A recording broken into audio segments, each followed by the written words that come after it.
G'day everyone, Matt Elder here of Family Bricks, and welcome along to, I think, the third live stream I've done now. And just going to be building a little bit of some horizon here. We've already worked on a little bit of it, and hopefully we can get the rest of it done. Just going to be probably here, just taking a couple hours to build. And if you're new, welcome along. Thanks very much for joining us. And I'm sort of someone who likes to create. So I'm sort of doing these as build streams at the moment, but it could also be an art stream at some stage or anything else which I feel like doing. So just going to relax and chill for a little bit, and I'll look out for questions in the chat. So any questions you want to ask, then feel free to throw them in there. Saw that Stud Sidious had come along a little bit earlier on. Here's the first one in, so always appreciate that. And let's see now, I just need to do a quick little bit of sound check. It's always one of those things when you're doing it by yourself. You're never quite sure if this is ever quite working, so you'll have to forgive me if there's a little bit of extra feedback here just while I do this. Hopefully it sounds not too bad. Of course, when checking out my own video, I'm going to see my own ad. So let's just see if I'm getting any sound. Yep, that looks like it's working, so that's all good. And Brixish, how are you going? Haven't seen you in a while. And so welcome along. I hope that you are going well. I think the last time may have been something over Christmas or something like that. So hopefully you've had a good time. Just trying to think whether you were doing some of those jokes and things for the advent calendars. I think and that they were pretty cool. And welcome along to London Bridge Bricks. Good to see you. My question, are you drawing or building on London Calling tomorrow? Oh, I think we can get a bit of a plug-in for London Calling. Yeah, I'll actually be on tomorrow night, I think. I'm not sure at this stage. I think I'll definitely be doing some quick cartoon gags and things like that, and then maybe a little bit of a build as well. So, and also... just going, why is that not coming up? I was clicking the button too many times. And Greg's saying hello to Brixish. And yes, of course, we're on London Calling every Friday for, I think Greg's now done 157, coming up to 158, something like that. So well over 3 years, which consistently, which is quite good. 8:30 London, what is it, 3:30 American Eastern Standard Time. Always good just for a bit of a laugh and catch up on things. So be sure to check that out. And what else we got? Bricks is saying hello there, and then Greg, sweet, nice to see you streaming. I've just this second finished work. God, that must have been a long day for you, because you always seem to be in London like really early in the morning, or at least that's when you're posting some of your photos. You can always tell whether it's by the sunrise and sunset sort of things. So, let's my attempt to build some things here. Excuse me. And in a different room from last week. Last week, unfortunately, I was down in the kitchen, which has no carpet, and the acoustics are terrible. So hopefully this week, the acoustics are a little bit better. And Greg's here. Are you enjoying the build? Yes, I am, but probably for really weird, strange reasons. So far, there's two parts to this. You got the base here, which, if you flip it upside down, the way that they built it is obviously snot and things going in different directions to get it there. So you've more or less got the middle part here, and then this sort of faces that way. You can see by the studs there, and then that one goes that way. Part of what is interested for this is I've been looking at doing some of my own mocks, and I really want to take some of the ideas out of this base and things and really push them. So I've been into Designer or Stud.io and building out bases and things, because I want to do some sort of little scenery type mocks and that, and actually trying to figure out some of the geometry on that has been quite challenging. Excuse me. So and then started to build the actual Tallneck itself, and obviously haven't gotten very far, but it's got a lot of these different. No, I've actually been building a lot of dinosaurs. Recently, Lego have asked me to do some stuff for them. It's just basically building some sets, so I got all that done. And one of them was the actual 3 dinosaurs out of the Lego house. So I built those dinosaurs, and then I think the week before I built the Jurassic Park diorama, which has a dinosaur. And then a couple of weeks prior to that, I'd actually built the big Jurassic Park T-Rex with the gate and everything. So there's another dinosaur. So I'm hoping I'm not kind of all animaled out, because they do use a lot of the same sort of techniques. They seem to be a lot more advanced. So we'll see how I get on with that. But at least we're not having those spindly arms there. Yay! Oh, where's the camera? Yay! And Brixish, it's a beautiful display piece. Yeah, and that's the sort of thing I think it might be repeating a little bit from last week, but lots of people have said that this is one of their favorite builds from last year, and a good price point for it to be at. So certainly, I think I managed to get this one cheap from Germany, of all places. So by the time you pay for postage and everything, it's actually cheaper to get it from there.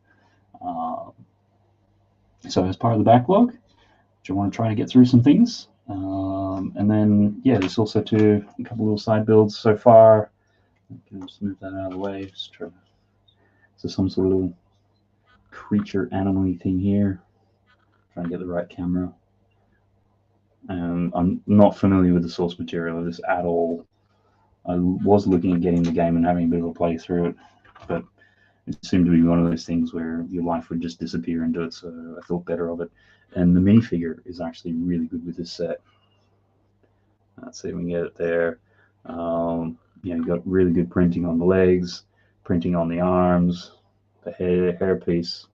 If we just move that across, I don't know if you can see it there. That little blue is like an insert plastic, which goes into it as well. Little brick built sphere and everything. So no, it's really good, and certainly, yeah, really enjoying it. The book, in terms of the instructions, has got some of the nice concept art in it as well, which is always nice to see. It's good when they take that little bit of extra time rather than just sort of build and nothing else. So I have to figure out where I got up to in this. And while I'm doing that, let's just, where are we looking at here? Hopefully I can get this right. I'll look for that. I'll just do a quick little plug for the sponsor. Helps keep the lights on here, and I'll be back in a sec. This video is brought to you by McCatsim Holiday Homes in Margate and Broadstairs. Great for a week's holiday or a weekend escape, being just over an hour east of London, UK. Treat yourself to amazing sunsets, a Lego wall, or great food. Visit www.macatsim.com and mention this YouTube video and we'll look after you.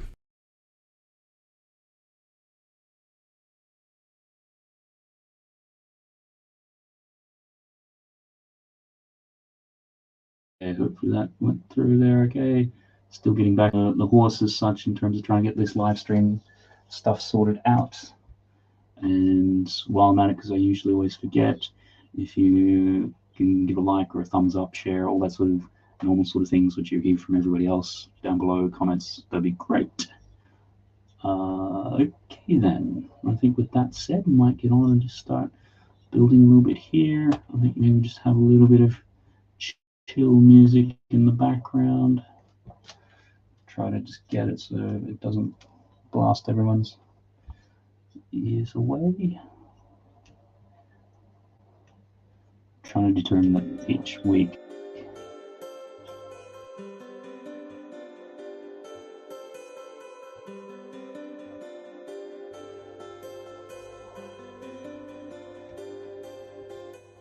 Just turn that down a little bit.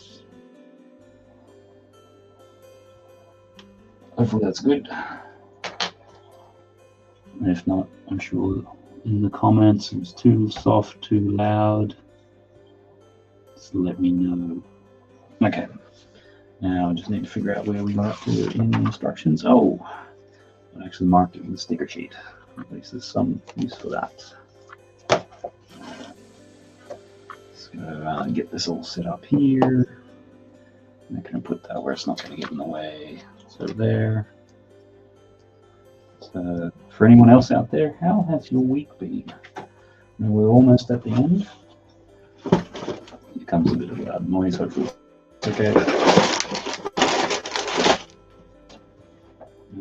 Rick's just saying the music's okay. Great. Thanks for the feedback there.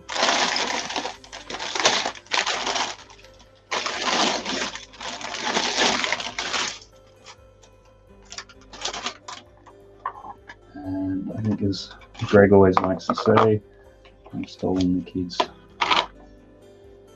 Tupperware that they eat from. It's quite good.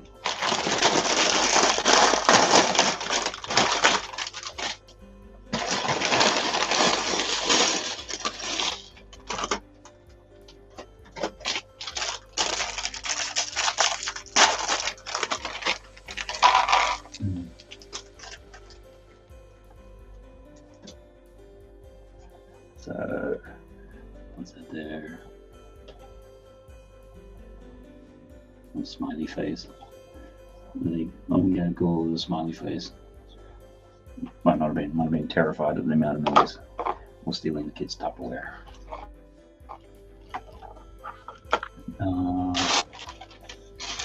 So yeah, I guess the main thing that we've seen during the week is, of course, the Lord of the Rings direct-to-consumer Rivendell set, which does look quite good. What are your thoughts on it? I'd be curious. Certainly, it's been getting a lot of love out there, seems to be in the community.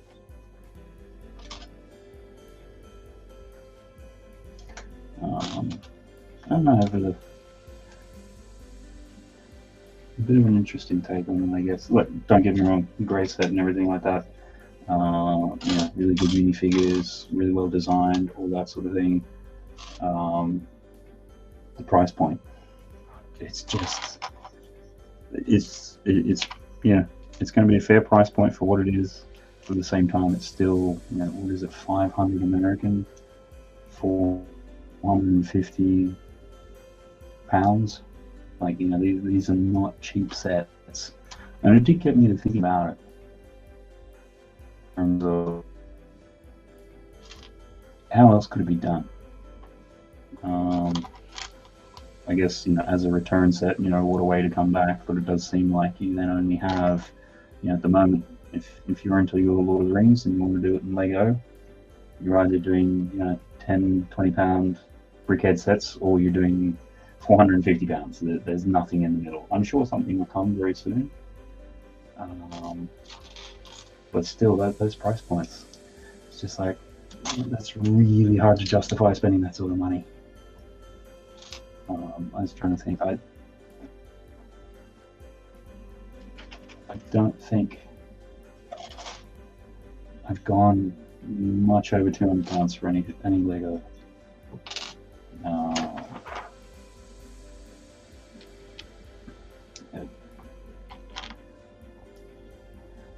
So it's, see, coming in from Rixish, come in and said, Rivendell set is beautiful, but yeah, it's a bit pricey. And I'm not a massive Lord of the Rings fan, but that set looks beautiful. Yeah, no, I definitely like there's some really cool design details in that. The way that they've gone and gotten some of that Art Nouveau styling and all those things. And certainly looking at some of that, it's like, and they might sort of borrow some of those ideas to build anything. But for me, it struck me, rather than doing something which is 450 pounds or something like that, much like what they've done with some of the Harry Potter play sets and things, break them up into individual discrete units. And you might have one which has a gazebo, one which has the part of the building or whatever, so you probably get 4 little things out of it. Sell them each for £100 or whatever it works out to be, and then if people really want it, then they can collect all of them together again, much like the Harry Potter type ones. For me, it feels like something like that's a little bit more palatable. You can get them in the individual pieces, and if if you want to get them all day one, you can, or if you want to get one now and then a little bit find another one. Anyhow, it's just a thought. Because I look at some of the Harry Potter ones. Kids went through Harry Potter phase, but a number of those ones that you can all join together and everything like that. Which again, you get one now. You didn't have to lay out so much all at once. Because it does make me wonder too. It's great that they've got all these minifigures and everything. Obviously, they're revamped ones. If there do become more sets, how many of those figures are actually going to remain exclusive? So you saw that with, I guess, the gun ship. One of the characters, I think, when it was launched, was exclusive. But then, as time went on, they started appearing in some of the cheaper sets. So, I don't know. I'm just always in two minds about those sorts of things. But, I mean, it's there. I'm sure Lego have done their marketing. It's nice to see it. One of these expensive D2E sets, which you would actually look at and go, yes, that's that. It's not for me, it's not a Black Panther bust or a Hulk bust. What do you think?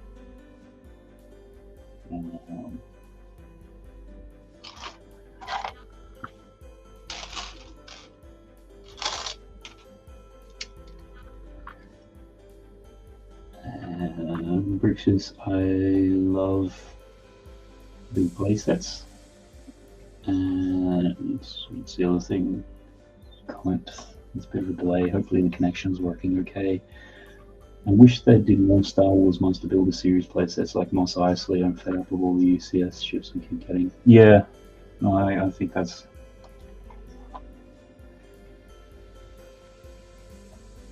Because the Canteen of the Mos Eisley, I think that's scheduled to retire this year. And I guess in that Master Series, you've only had that in Cloud City. So I wonder if we are going to see, the next one this year, or if it's going to have to be something to get through the Canteen. I'm seeing mine dropping off sometimes. My internet connection might be a bit weak. People, is it popping up there, or I never know with StreamYard sometimes.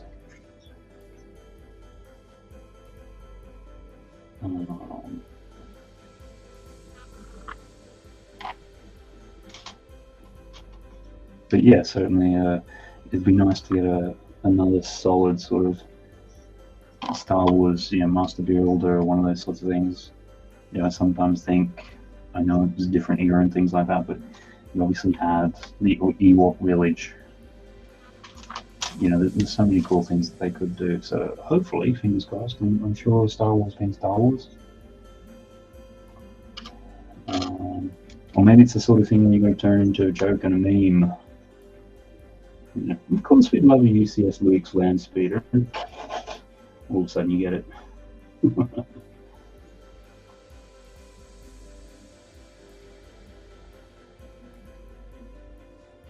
That Bricks this year come up.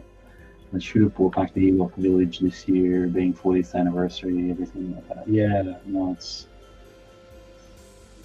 I do wonder sometimes with those sorts of sets, do people just want it because it's rare and expensive?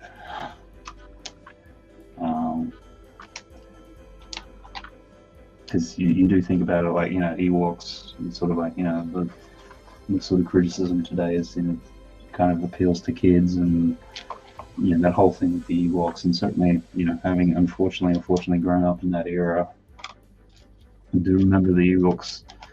I think it was cartoon TV show or something like that, and just hanging out for that and things. Whereas I know today I couldn't bear to put myself watching through that. But I think it was also a different era. And, it's so spoiled for choice today with all the different streaming services and everything. Whereas, back then, if you could get any content, you're doing well. Bricks is there. Yeah, 40th anniversary of Return of the Jedi. Yeah, I think. I mean, we're getting more of the diorama sets coming.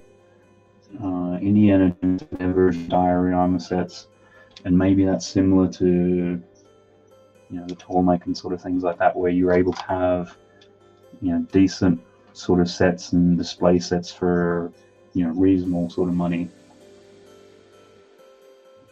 Maybe they're some of those sorts of things are going to be slotted into those product slots. I just have to see how that goes, but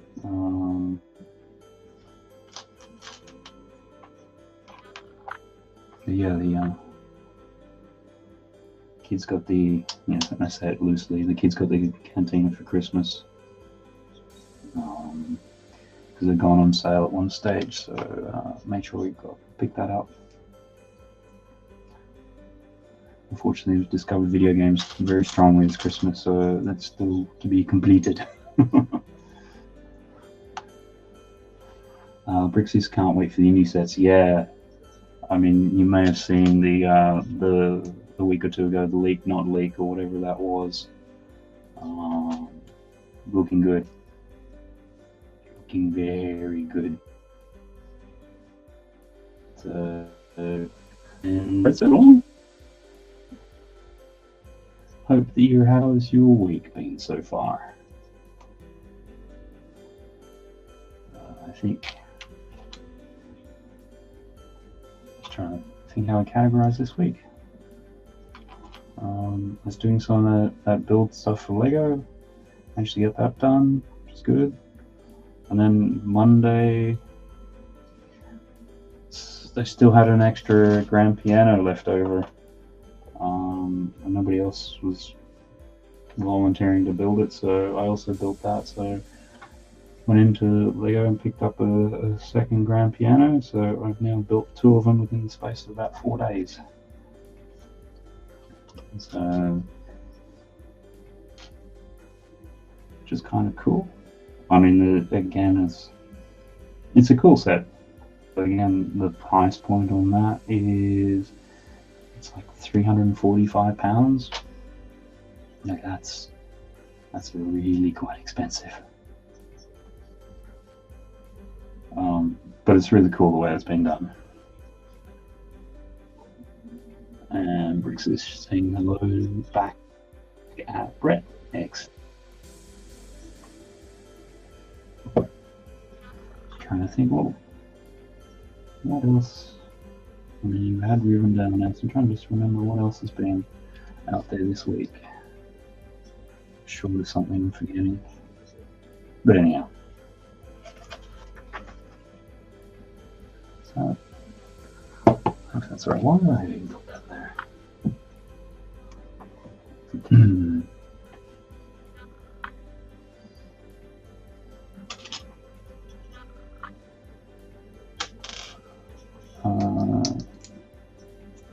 Don't know, Brett, whether you caught part of it, but obviously Lord of the Rings, Rivendell. Just interested. Are you just in general much of a Lord of the Rings fan? Or is that just not something that's ever floated your boat? I mean, for a while there, I guess it would have been the only type of castle people were getting, but then maybe doing that then before you were really into Lego, maybe you're in the Dark Age or something.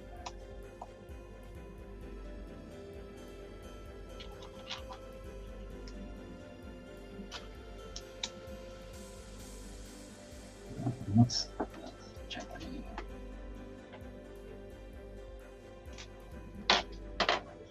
hopefully the sound is better this week. Last week in the room, which is a bit sparse, and tile flooring is at least back in here. Want the carpet to be absorbing some of the sound. It's not until you do something like that and you realize just bad the sound can be. That so actually, yeah, the acoustics might make a difference. There might be something this people are talking about.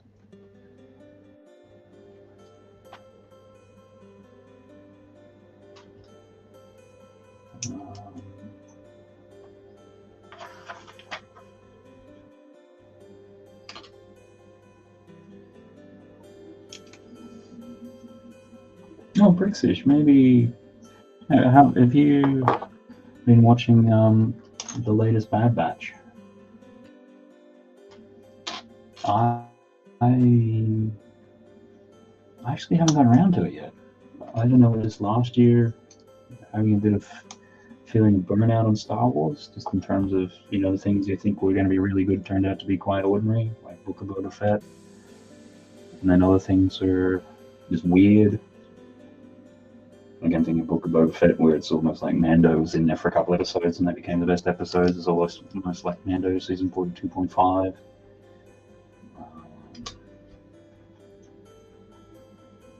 Andor was really good, really different.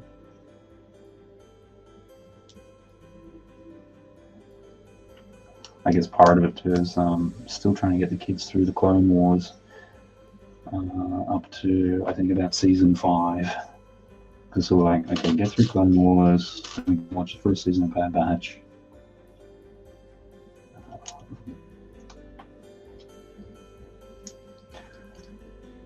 And Brixie, I haven't watched the latest Bad Batch yet. Okay.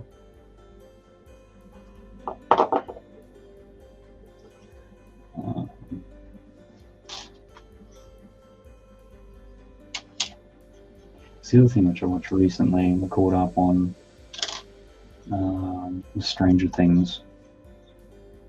There's this weird, there's so many TV series now where it's sort of like of nostalgia eras of times that I remember. Like of, Stranger Things are sort of set mid-80s, and it's like, yeah, I remember all those things, some of them. Whereas in the past when they've done, that 70s show and, like Happy Days and whatever else it is, it's sort of like, yeah, that's before anything I can really remember or relate to.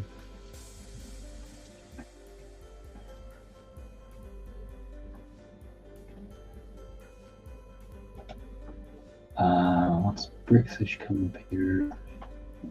A bit laggy. I see Boba Fett. We saw in season 2 of Mando. He was back. Yeah. No, it's been interesting just watching some other people's analyzing of Boba. And in his own series, some ideas have been pretty much that. Just saying if I missed something here. He's not a very interesting character because in his own series, he's forever just reacting to stuff. He's never been proactive about anything. So, things are happening around him and you just see the way that he reacts, which doesn't necessarily make for interesting character arcs. Which I think was, apart from the weird all over the place. It was a bit like that. It's almost like, well, Fennec's kind of there doing everything and taking charge.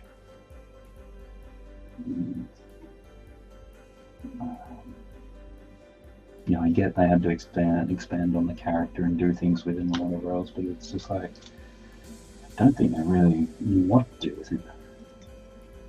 I even remember after we get to the third or fourth episodes, when it goes to another flashback, and even the kids are like, oh no, not another damn flashback. So,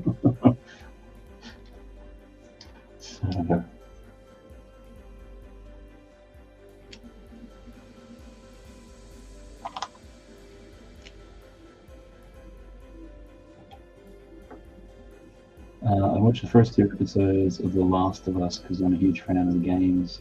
Loving it so far. Oh, please do tell. I've obviously seen it as a game. I saw obviously the first one was with, it probably still is with Ellen Page, although I think she's now a he or something. So is it Elliot Page or whatever? And then so it's The Last of Us. What platform is that on? Obviously, seeing the ads and select. Should I start getting into that and watching it? A good friend of the channel, my Lord Cabbage. Welcome on. Hope that you're having a good evening. Had a good day. All those sorts of things. I loved the reel that you did of a reaction to Rivendell by a band member. If anybody hasn't seen it, go have a look at Cabbage's reel. It's kind of funny because it's kind of cut and paste a lot of that stuff now.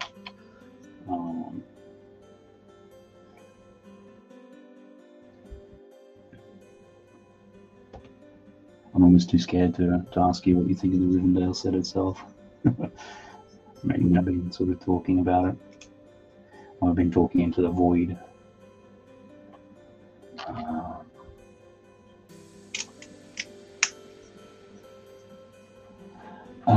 Brixie's PlayStation exclusive. Just trying to. So I've watched the first two episodes of The Last of Us because I'm a huge fan of the game. So I think PlayStation exclusive. You mean the game's a PlayStation exclusive?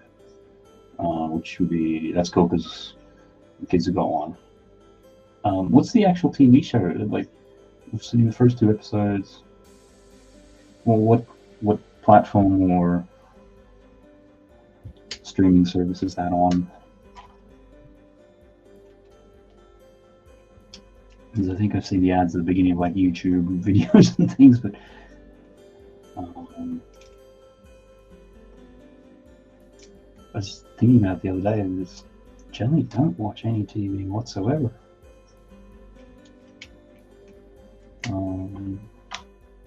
Because it's either a bit of YouTube or just reels or whatever it is. But I just don't sit down, turn on BBC or whatever it is and just on it. I suppose also too, not growing up in the UK, you kind of just, you're never into that habit, so you don't really, I don't know, it's a weird thing to try to describe.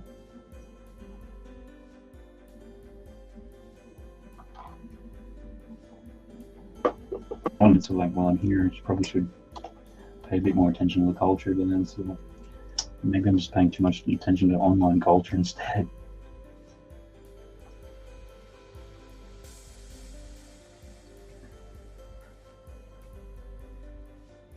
That is quite funky the way that it does.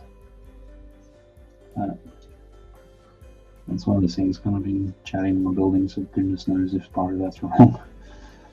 1, 2, 3, 4, 5, 6, 7. 1, 2, 3, 4, 5, 6, 7. Well, at least enough of those pieces are there.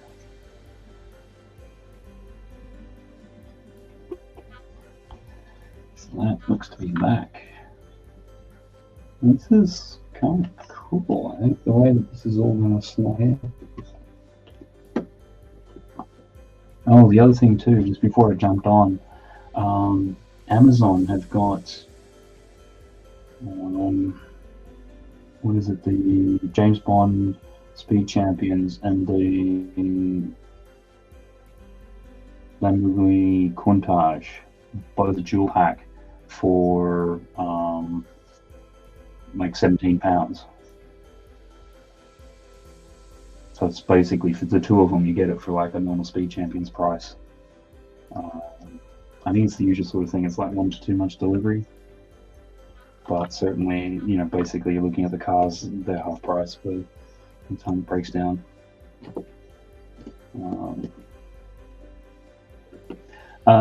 Bricks is right, Sky Atlantic, sorry. Okay. So it's one of the, you gotta subscribe to the Sky movie package, I think. So now we've got a basic Sky, but again, I didn't watch it, so.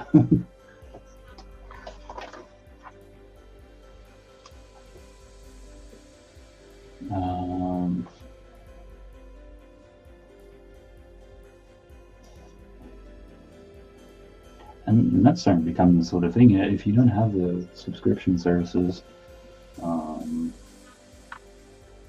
Ooh, I'm just checking out. Oh, okay. Around the other way. Okay. Thinking for half a second that may have been backwards.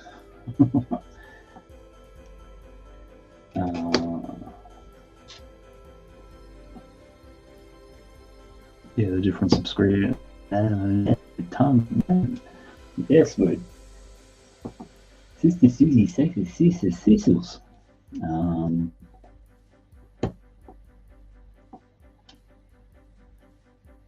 Because you've obviously got Netflix streaming, Disney Plus streaming.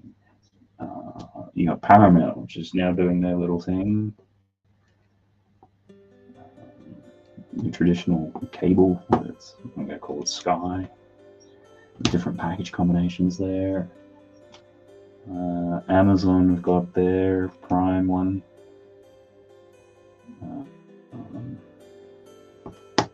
And then I know the Americans have got a lot more in terms of Hulu and a whole bunch of the others.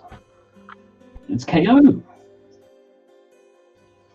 saying crazy things. How are they handsome? Well, I don't know who you're talking to. There's only one person here, so it's definitely not me. How are you going, King Olmdorf? Hope that you're having a good evening. How has your day been? Just building some more Tallneck and talking streaming and Rivendell, Lord of the Rings, you know, all the sorts of things you'd expect for some geeky, nerdy stuff.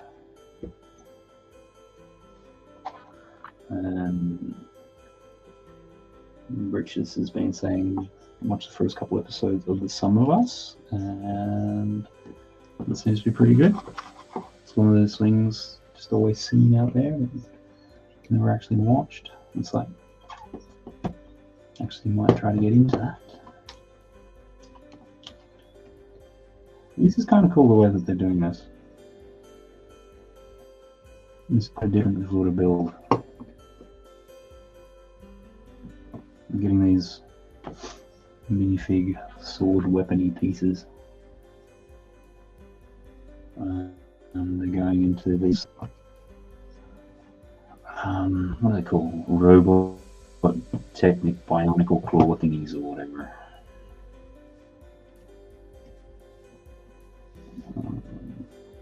It's asymmetrical. Coming up there. And I think that's another bag.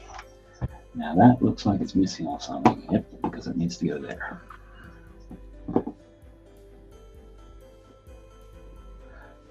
I mean, that's always the sort of thing whenever you do sort of non-Lego brands. At least with Lego, you know that if you get to the end and you've got anything which is bigger than usually a one-by-one sort of piece, you know you've forgotten something. Or sometimes when you're building with other compatible brands, you get to the end of the bag and they've given you a whole bunch of extra pieces, and you're just like, are they meant to be extra, or are they meant to be on the model? Missed a step. Okay, everyone, it's bag noise time. Apologies in advance.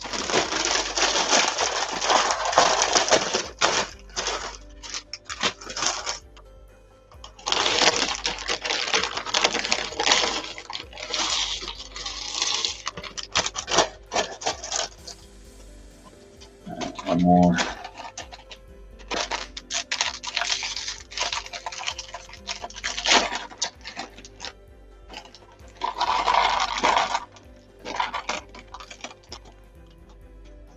Some people like the smell of fresh coffee in the morning.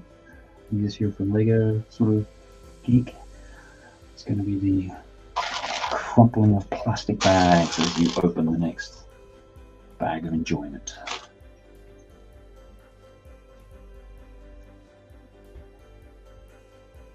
And then what's Kino got here? Did Greg claim ownership of your sketch art of him? Which one's that? Is that the ones where he sees things in his arms that have been drawing? Maybe that's what he's trying to claim ownership of.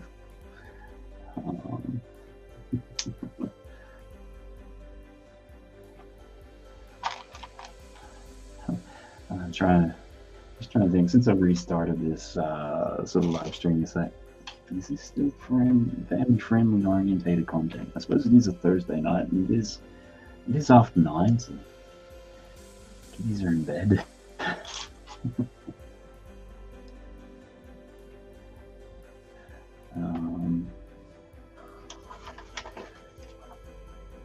No, it's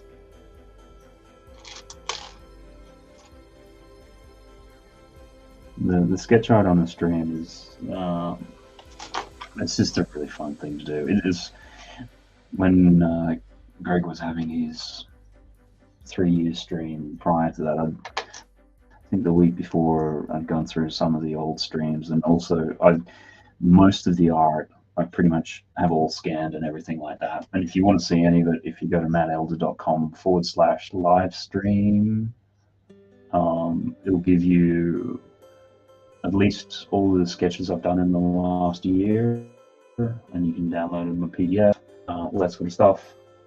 Anyhow, I was going back through like some of the early ones, because I didn't get, I think Greg calls it like a Simpsons style. I didn't actually develop that until a good year or two into actually doing it. And mainly it's just so I just had a quick shorthand for things. And what I mean by that is, generally with those sketches, like you're trying to capture, usually with what I'm doing with it, is I'm taking something that's being said, particularly if it's something kind of quirky or ridiculous, and smashing against another crazy idea and trying to get that out and into a visual form, usually within about 30 seconds, before the conversation moves on and it loses its relevancy.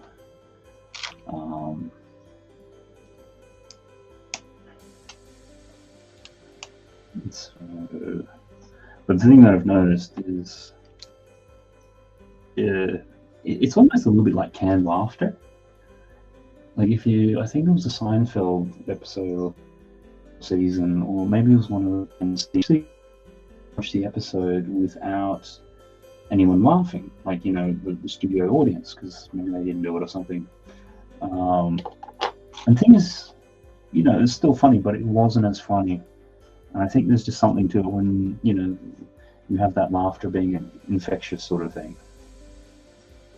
And I think that's something that Greg does really well, in terms of, I can present sketches and they're kind of funny, but then the way that he reacts to them, or, puts a spin on it, or whatever, it then helps take the gag to a funnier place. It sounds kind of weird, I know. It's really hard to articulate. Because I have done sort of some sketching on one or two other streams and things like that, and I do that often, and people just react to it in different ways, and there's certainly something with having somebody else laughing at it and makes it funnier. So anyhow, I don't know how we kind of got onto that, claiming ownership or something. Okay. So yeah, you can probably claim ownership for making it funnier than what it is. So, something like that, I don't know. And what do we got here? Thoughts on the Rivendell set? I could say go back and watch the first half hour,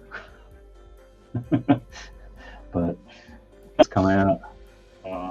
In general, look, really, really good. They've done some really cool things with it. I like it. Like the direction of it. My sort of thing with it is the price. Not that it's not a fair price for it, because it probably is. I mean, when you look at it, the piece count, you go, 6,000 pieces, comparing Razor Crest, blah blah blah blah. You look at it, and there's going to be a lot of pieces of those tiles on that roof, and they're only small one by one. But when it's been priced, I'm more like, let's get over £2. I find buying a set and justifying that sort of money really difficult. it's a real struggle. And like £450, like that's. But then, as I was saying, what if they had done it more like the Harry Potter ones, where you get bits, solid builds in themselves, and then you can join them together and they form a bigger thing. Because I think you could do that with that Rivendell one. If the gazebo could be one part of a set with some figures, and then you could have part of the main buildings one of that. And then you could have the kind of landscaping bridge as another one, and you probably break it up into 4 sets. And if there are 4 sets each of 100, whatever, I think that's kind of more palatable. Like over a period of time, you can budget a bit and you can get them that way. What's going on here? Where do I? Yeah, it's just a thought, because the other issue at the moment is, okay, yes, they've only come back into the theme. You got 2 price points at the moment. You've got 18 or 10, 18 pounds for the brickheads, and then you got 450 for the big set. Whether they bring some other ones into it as we're going along, possibly, great.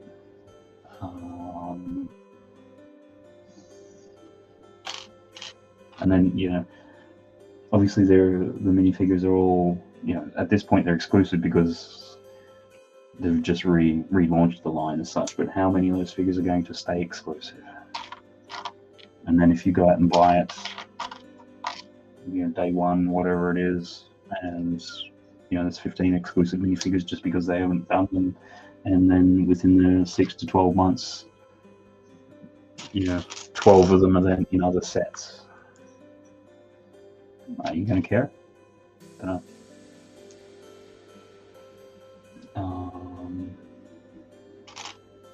And it's interesting because Lord of the Rings, obviously saw the Peter Jackson films from back in the day, really enjoyed those.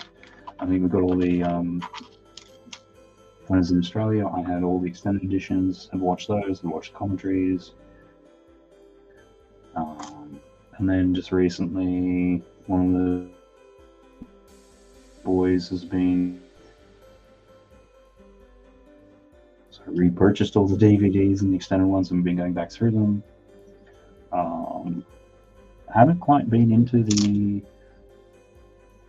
I think is it House of Dragon on Amazon? The series.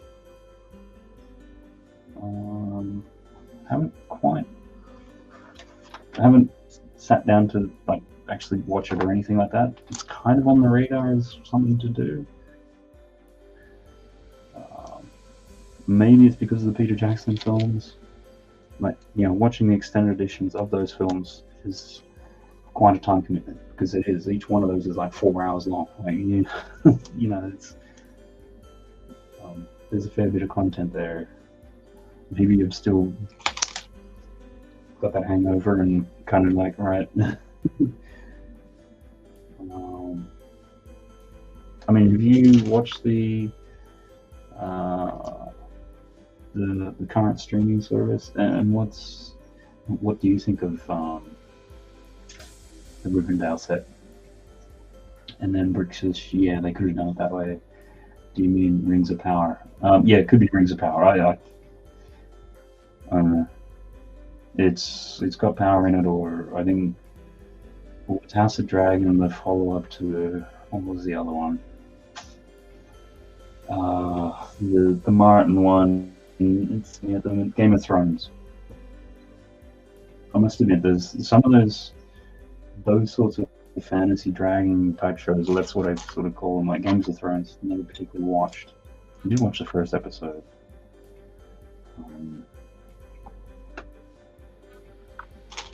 I'm trying to remember, that was a while ago.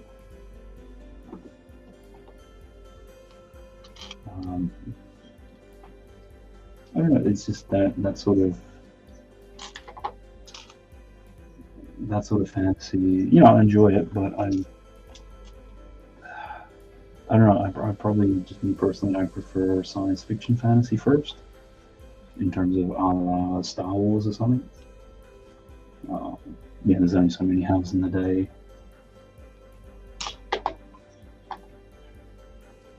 And they also have a bad tendency, once they get into a series or something like that, not really getting into it.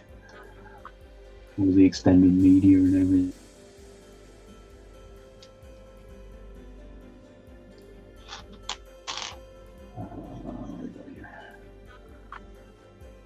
The thing which I've started to notice is that late with their instructions.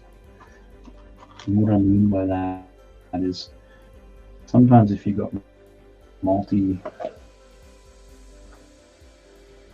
piece down, and then other times they'll go across, and it's just like, I kind of think you just standardize it after a while.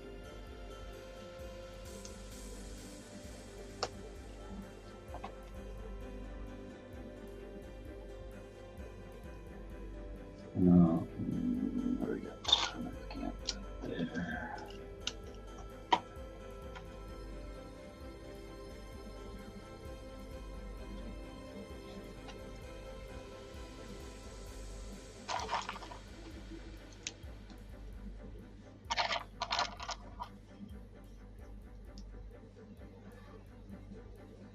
And then sometimes I do wonder with if when we're getting into them and getting hooked on them, then does that commit you to that streaming service? Because I think, particularly in the US, on Netflix, they're really starting to crack down on house sharing, things like that, and whatever else.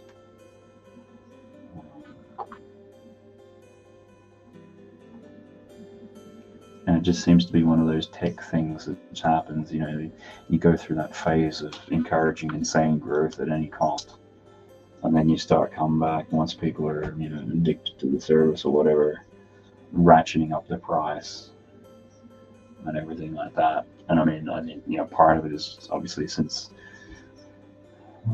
the Russian-Ukraine sort of thing happened, they lost, you know, because they cut off the service, they lost a lot of subscribers there. You know, the numbers of, you can't have indefinite subscriber growth, so it's something hit a ceiling or a plateau, and it's like, well, have they now hit that? And once you hit that, it's like the price goes up.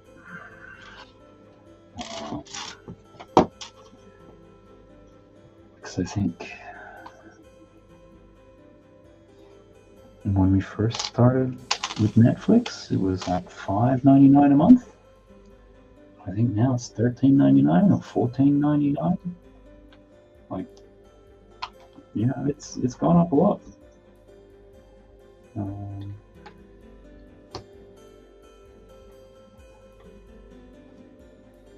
It's always one of those things, because it's sort of like, okay, the price is going up. You know, what does that mean relative to value? Was it because before they're underpricing it to get subscribers in, get them hooked and things like that, and then now they're starting to go the other way, and before it was really massively underpriced, and now they've got to price it back at a level where it should have been from the outset.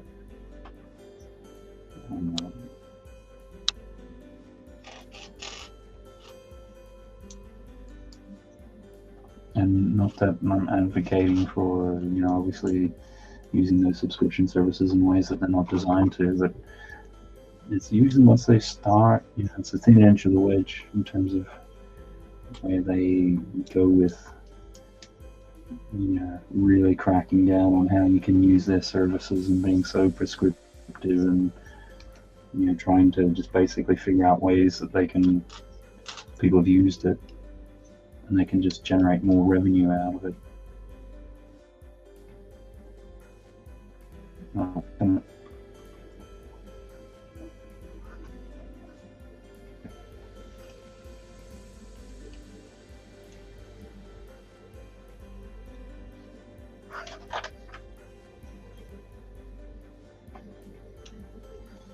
still wondering too, how sensitive is the microphone to picking up some crazy things like page turns?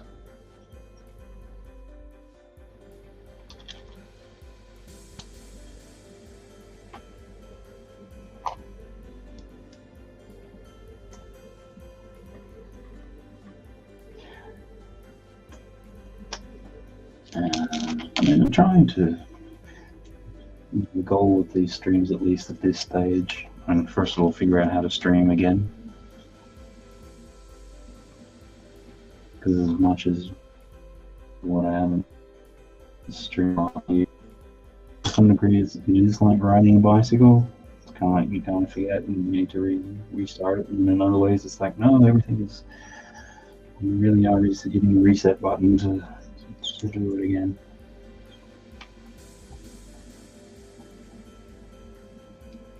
So I do just want to try to get through some of these sets and get them built. It seems to be almost pointless as to having them sitting and doing nothing.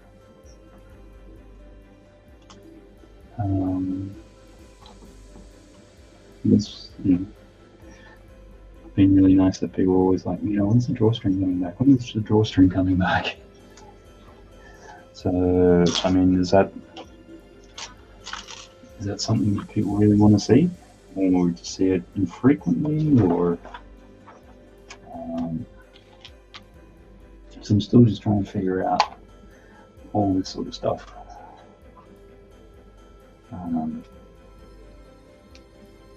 Those drawstrings certainly, you want to, for me, have something half decent that you're doing for the audience, and then I want at least be able to finish and have a good number of just done. So then all of a sudden the streams are only 4, 5, 6 hours long, which if you do concentrating, it's going to get exhausting.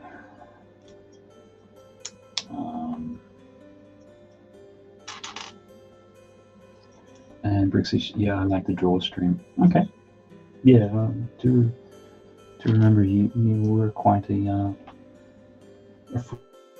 frequent viewer, which I appreciate. That's the other thing. I certainly appreciate that people are coming back to the streams. I know I haven't been doing anything for quite some time, so that's still great.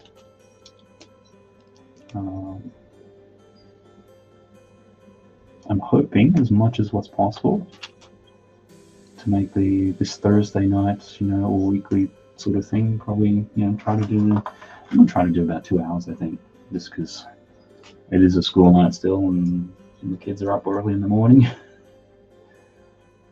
And I think there's just something with trying to have something which is at least a little bit consistent. I mean, it's early day yet, but do you prefer the draw streams or the build streams or the mixture?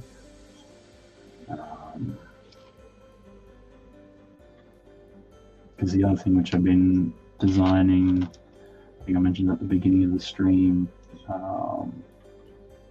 some mocks and things. That's something which I also really enjoyed, particularly by doing, I don't want to say significant projects,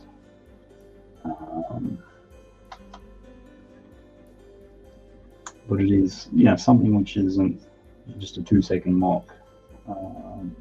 Because I look at it a couple of years ago when I did the Sonic the Hedgehog modular course and did all the instructions for that and whatever else.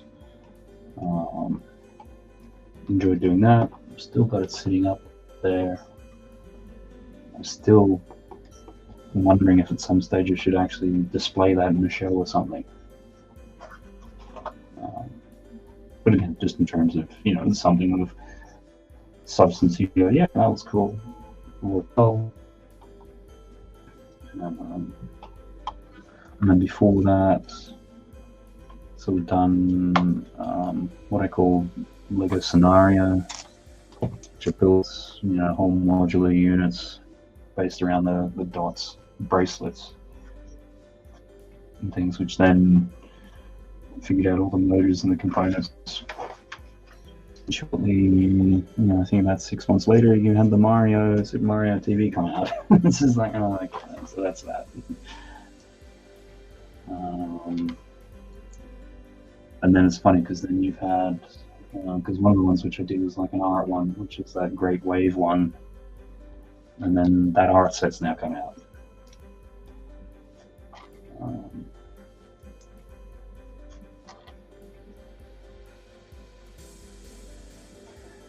And I've just got to start doing a bit of designing in studio for some landscape sort of things. I've got some ideas on some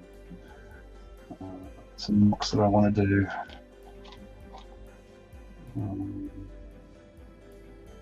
Again, it's partially a matter of just trying to really increase my understanding of pieces and parts, and just getting better at doing mocks more than anything.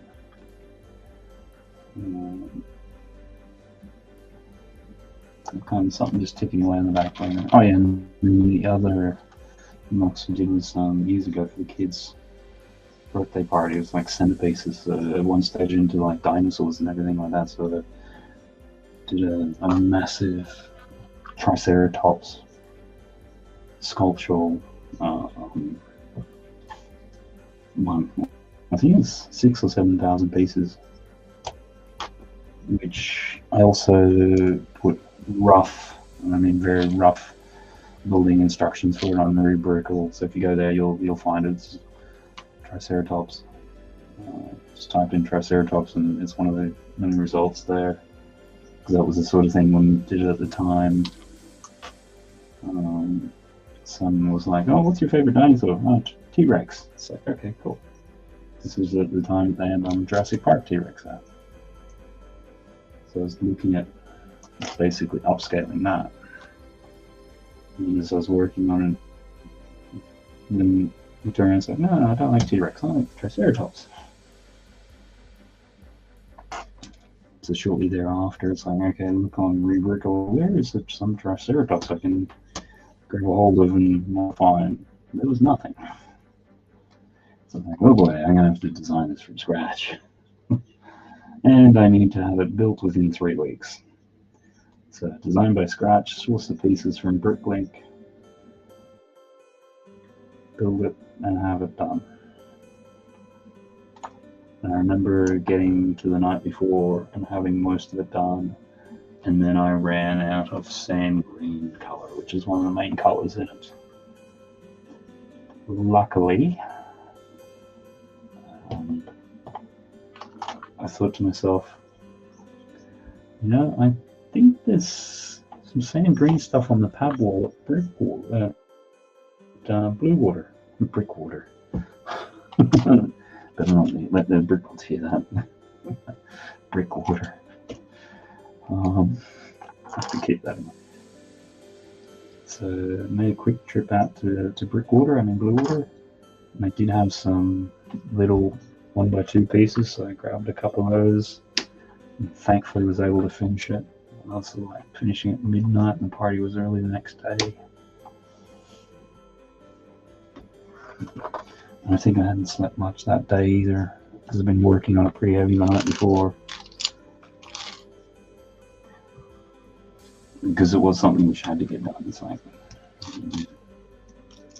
you can't exactly go on to your kid's birthday party. Yeah, kind of only got 3/4 of the way through building that. Yeah, just imagine what it looks like finished.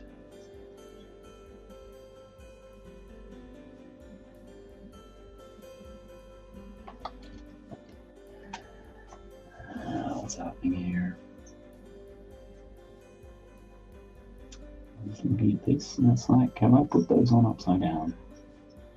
Or do I just have them all on upside down? Yeah, no, I think it's more that's upside down. Yeah, that makes more sense.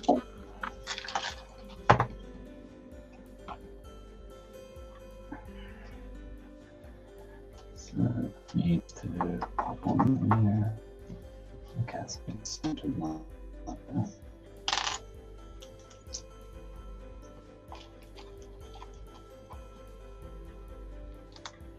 So, here we go.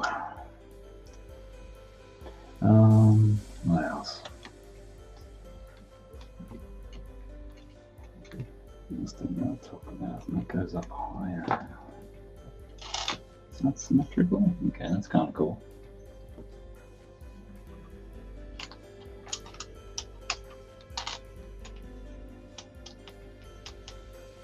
much say, why are these pieces left over? Well, if you go and do the next step, you'll find out.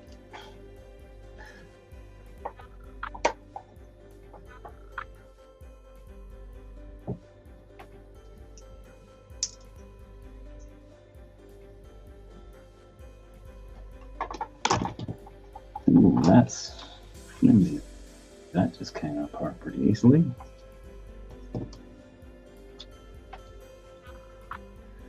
I guess maybe that's why this is considered more of a display piece than anything.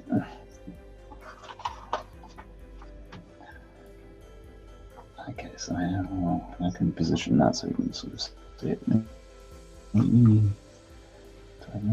That'll go there. Yeah, that's there. That. Okay, crinkle sound.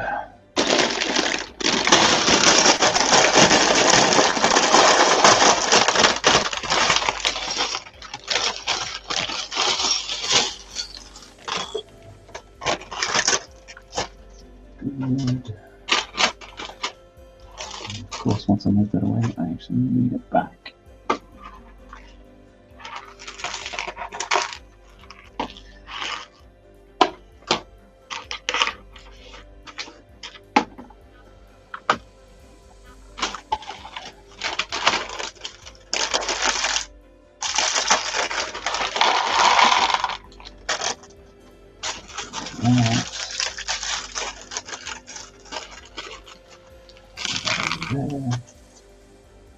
Hydration time.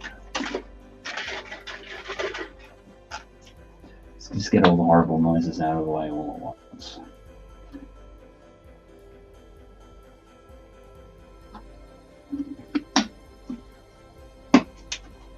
Okay.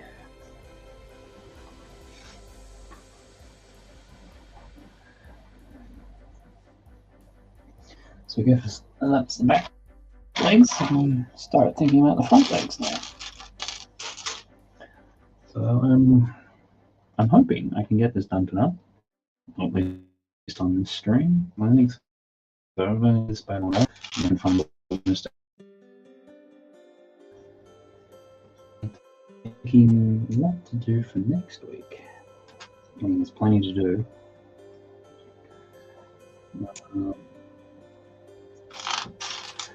Do have the Masters of the Universe He-Man sort of castle. I'm wondering maybe that. I'm doing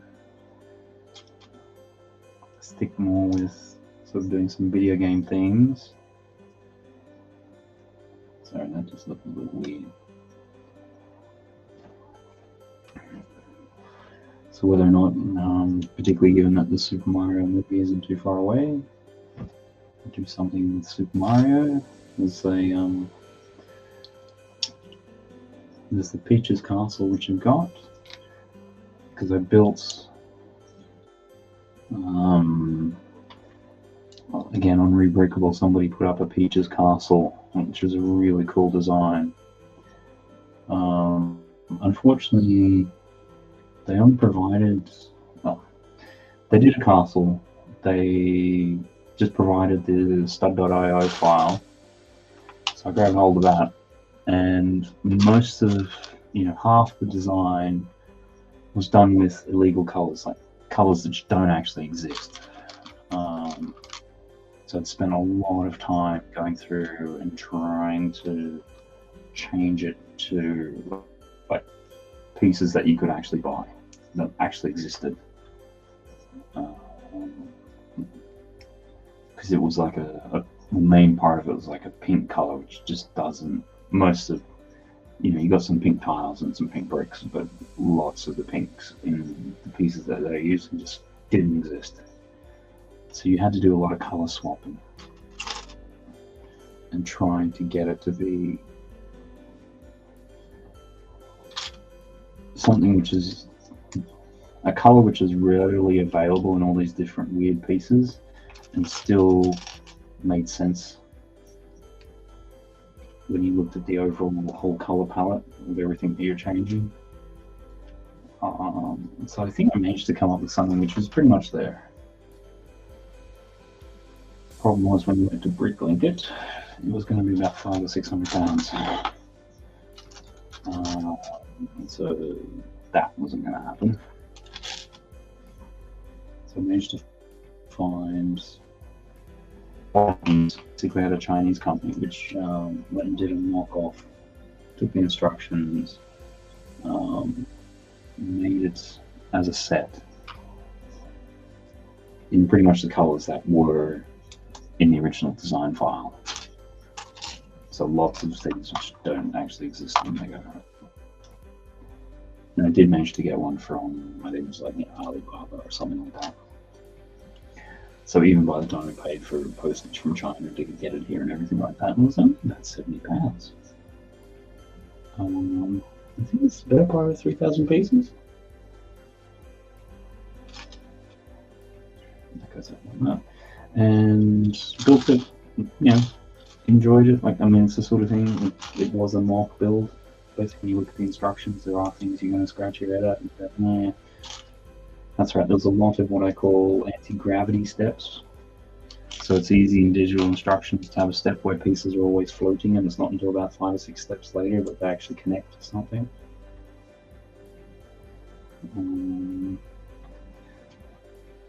So there is I did a review of that. It's on my channel, you can check it out and sort of see it there. I'm trying to remember if that had a spinning time-lapse build thing. Pretty sure it did. And so anyhow, I've always been very interested in doing a comparison between this fan-built mock, which has been knocked off by a Chinese company, which I went on to rebrickable and all the instructions anyhow, so at least the original got some money out of it. Because it's cool. And then, Super Mario, it's a really hit and miss theme on, what I consider more the direct-to-consumer products. The TV was good. The question mark block, Bowser's good. Or the Mighty Bowser. And the airship, that's the other one I should have got. Maybe we should do the airship.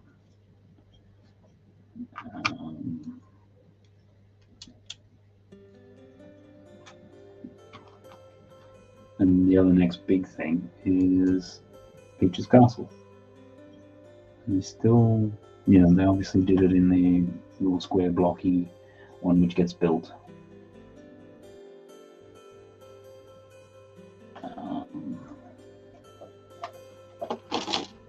And who knows? I mean, we're sort of seeing that there's Zelda minifigures maybe leaked for next year. I haven't heard anything about Mario ones, so if there were to be some, it's not going to be until August, if there were, which just seems to be like a real miss. It's like you're going to have the film in April and you don't have a minifigure line to support it. Maybe they're just that people will buy the electronic ones. The current big square blocky thing.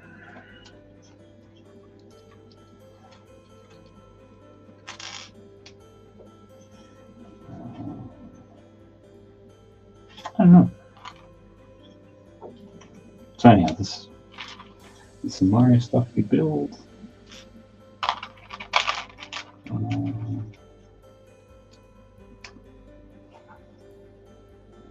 And then there's some Technic stuff. But I've been wondering if I'd do that as I used to do Technic Tuesdays, or at least a couple, whether or not you leave that out. Because I'm not really sure. Or there's the other thing to do is some vintage Technic stuff, some 80s sort of stuff. So we're not to build some of that.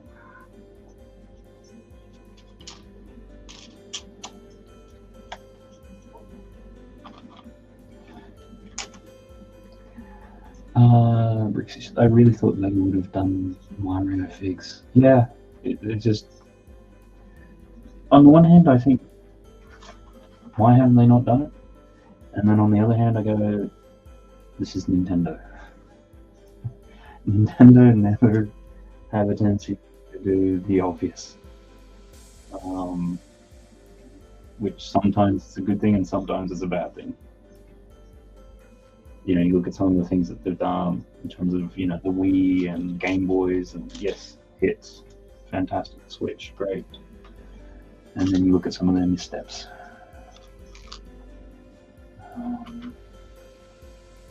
Virtual Boy, that red thing.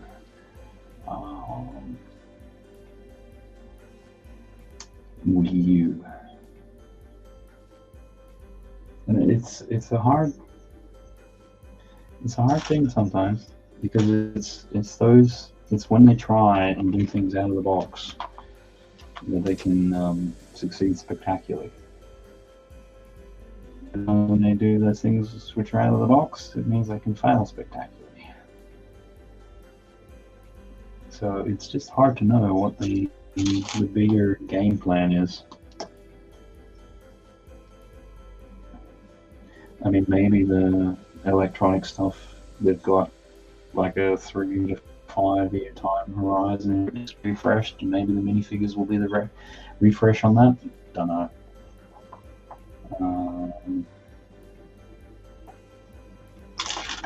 Maybe we're just trying to give them too much credit for making dumb decisions.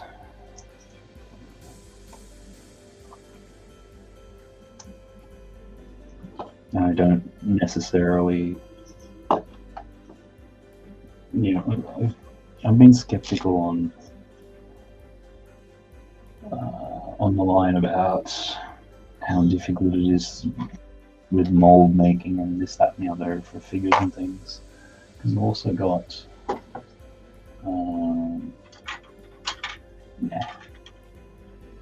a range of Sonic the Hedgehog custom figures. These are only some of them, because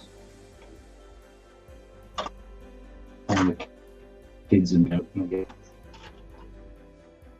played with. So everything up there is it coming through from down to there. So originally there was 16 of these figures. I think there's only what forward 10 there, so there's about 6 missing. 16 figures for £16. Okay, yes, there's going to be, it's not 100% Lego standards, but bring it back. Like, there's a lot of different molds in there. Like, you know, Tails is different to this, to Robotnik, to Sonic, to this one, to, you know, you got dress pieces, and so it's not like they've just done one or two molds and fold them, you know, just done recolors. They're all individual, so it's kind of like, if these are able to be done on these custom figures, why is there so much hoo-ha about how difficult it is making new molds and all the rest of it? Maybe it's more difficult to get tolerances that Lego wants. And by tolerances, that's, you know, the level to which the manufacturing, like when you're talking, you know, points of a millimeter sort of thing, microns. And so that when, you know, you have a piece which slides in and out, you know, if it's slightly too big, it won't clutch, and if it's slightly too small, you won't be able to move it. But the thing is, a lot of those ones there, it's comparable. It's not like, you know, certainly it felt like 5 or 6 years ago, you get anything which was knockoff or whatever, and it was just junk. There's no clutch power for all the bits. There's problems most of the times. Like for me, it was when you just covered in a bit of a dark age and had no idea anyhow. And sort of like the kids were much younger, and it's just like, oh, we like this property. So, you know, just jump onto eBay, try to get some stuff, and then you get it. It's like, oh, okay, yeah, no, this isn't real stuff. because you're not so much aware of. It's like, oh, it says Lego. Oh, Lego compatible. What does that mean? Oh, that means.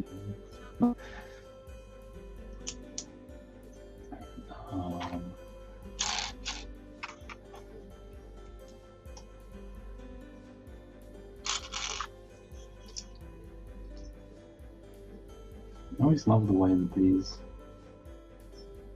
bits kind of fit together. You think they're just weird shapes, but they actually work. The designers had something in mind, which us little plebs never knew about just because we weren't smart enough.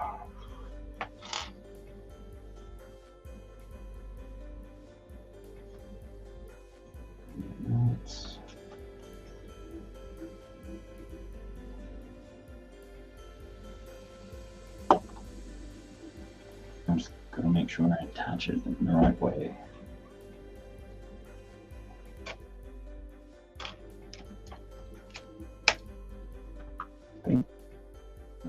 Some bits there, which is good.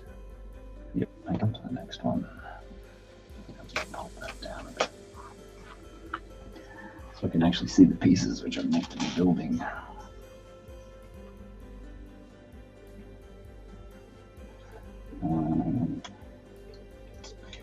Launching it onto the obligatory. If you're watching this, enjoying it, or part of the replay gang, watching it, certainly the people who watch on replay appreciate that. I still haven't. YouTube keep changing the way that they do their stats and things, so it's almost like there's stats for people who are watching it live, and then that for people who are watching it on catch up or later on, or not live, or whatever the case may be. And I don't think they're all working. Well, they're not all working for me. So. According to YouTube, apparently nobody watches the stream live. Which, you know, I think I'm pretty confident that there's some people watching it live. Either that, or the chatbots are having a great field day with me at the moment. Hello, chatbots. But no, there's for anybody who watches this back on replay, I really appreciate that. There's a lot of you actually, and that's still just trying to wrap my head around about, you know, what's different streaming now as opposed to what it was like a year or two ago.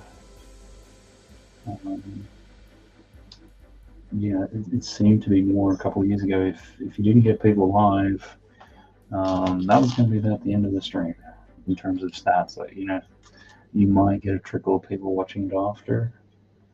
But my sense is that there's almost as many people watch it live and watch it live, which is great. Appreciate that. Hopefully, as we're going along, the idea is to slowly but surely improve and try to get the stream back to at least the quality that it was before.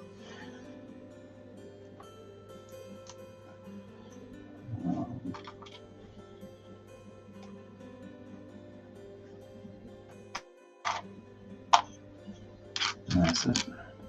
This one's using black ingots. I wonder what the thing is with that. It seems like there's a competition within designers or some sort of in-gag. You know, how many of these ingot things can we use? I do wonder if it's just they're a cheaper piece to make, so they kind of get used, you know, as a cheap decoration piece. I'd love to know how. Just be a fly in the wall in one of those meetings or something, when they've done a design and, you know, they're arguing about the different types of pieces and colors, and, you know, what can you put into a bag and how that needs to tweak back to the design, or you've gone over your budget by like £1 or £2 for your pieces, so you've got to come retweak the design, or however that whole process works.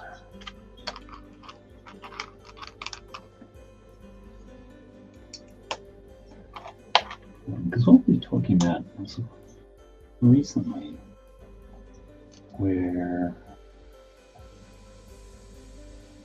definitely pool table, it seemed to be priced at £250 or whatever, and then they built it at the scale they built it, and it's like, oh, we've got budget left over. What can we do? You can put a whole bunch of minifigures in here, which then hurt the quality of the product overall. That's right, the A-frame cabin.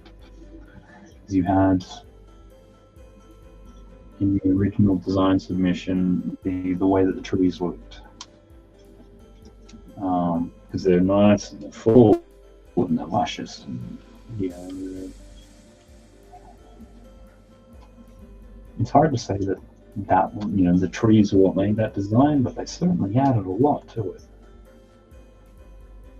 And when you see the design videos, it's certainly the elephant in the room, and they try to judge it. Fair enough. I don't think they did it particularly well with what they came up with. The responses for it, we just can't do it. It would increase the cost too much. And it's sort of like, well, if you're going to give us some good trees, and it costs an extra 5 or an extra 10, then maybe it's something that you should do. But I get the sense that they get constrained within budget categories. This is our SKU, this is the thing, that's where you've got to land.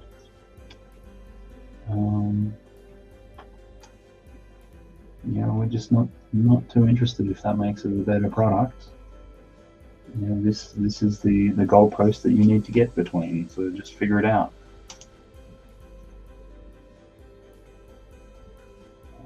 As I said, I'm interested just to sit in and fly on the wall and see how that discussion goes.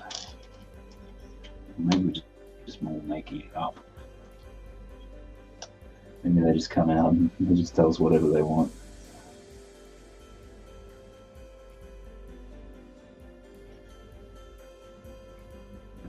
So the other weird thought that I've had, I don't know how I'll jump from one to the next. Imagine if there was a Lego version of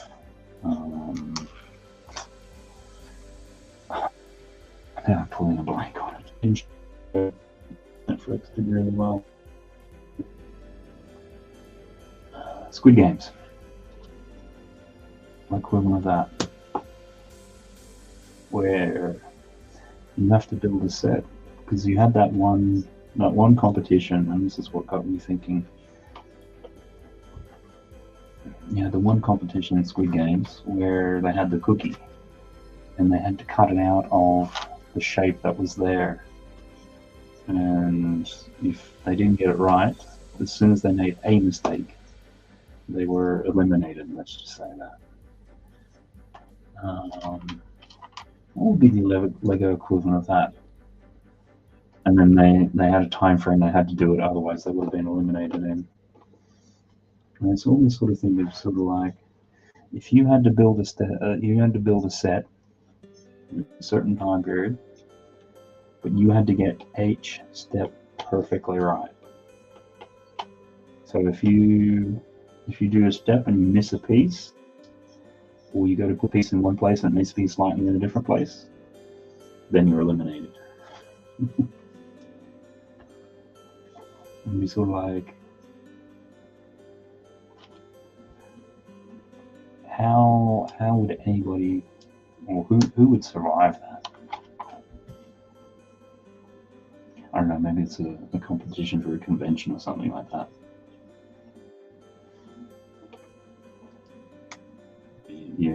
Everyone gets given a basic set and you have to do it, and as soon as you make a mistake, you're eliminated.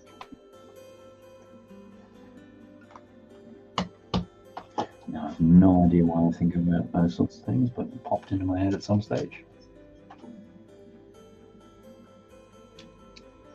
It doesn't seem to want to pop out.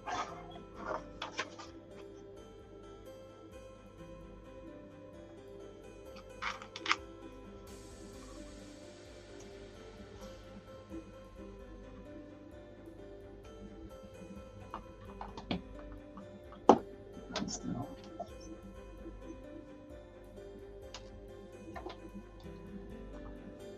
Music's going.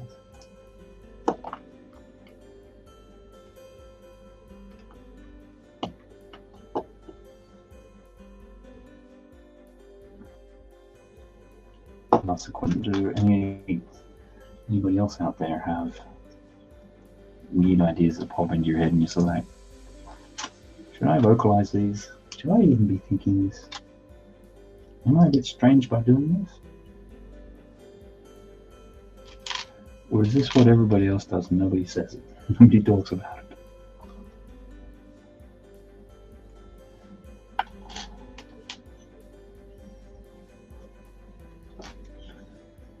Or maybe it's just that I'm living in my head way too much.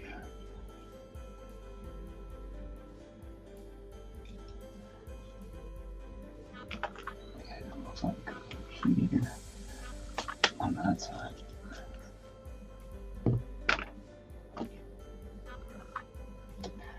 Feels like it's seeing me precariously, and that's not a whole bunch of spare pieces or something.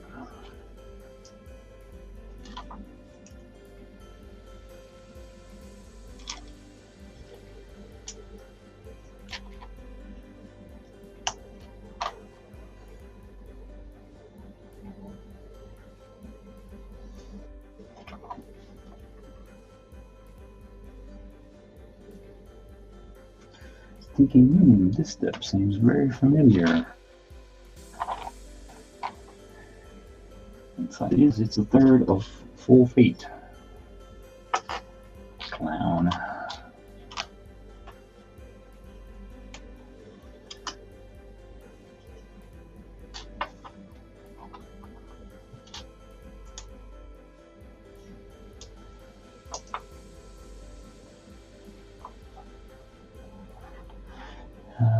Maybe build up the second one before I try the balancing act.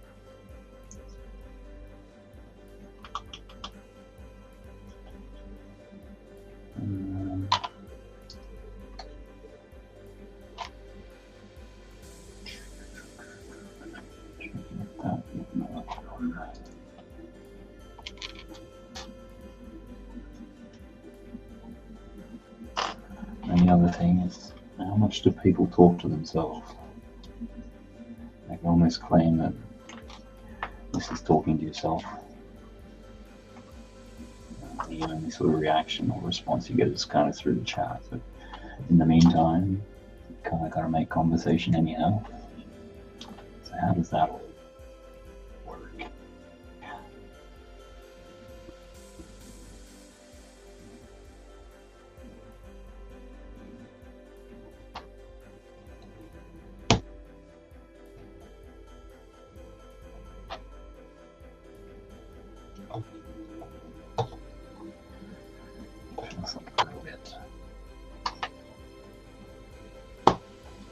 Okay, that's cool. Kind of funny because, again, not knowing the source material, so like, this all this. Okay.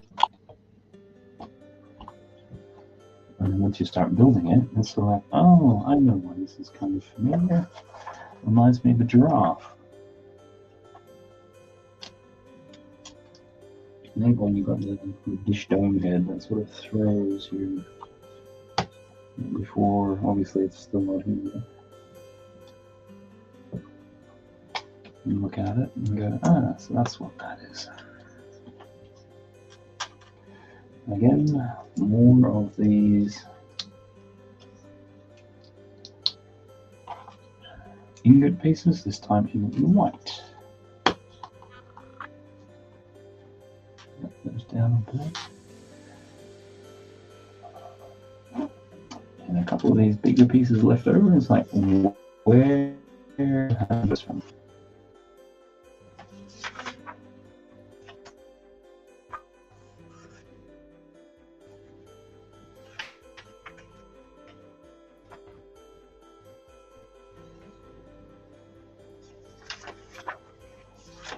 trying to hunt back through. Where did they come from last time? Oh my god, sockets or something.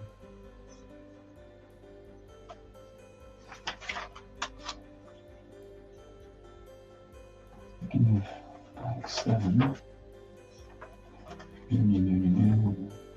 this is where having a pull out piece list is handy because you're like, where did they get missed?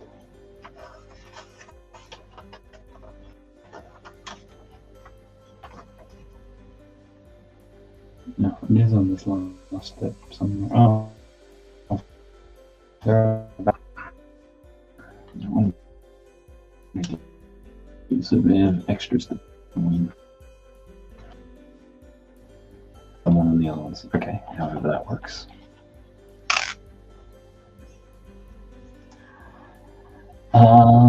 Ben's Bricks Design. Nice to have you along. Been a long time, but then again, I haven't streamed for quite some time.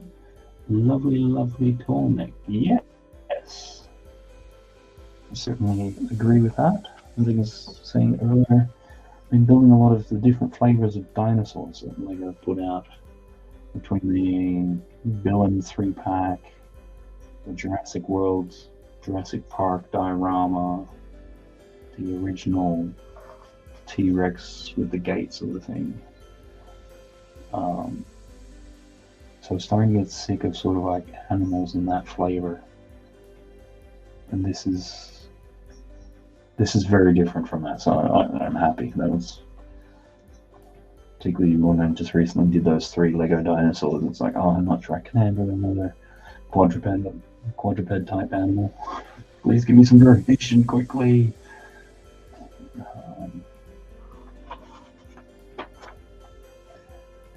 I think it's got the way left, so every crack we know it now.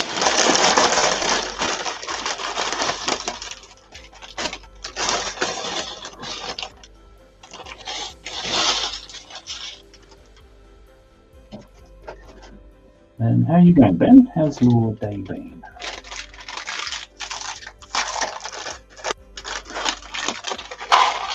I'm just running YouTube for a little bit of background noise.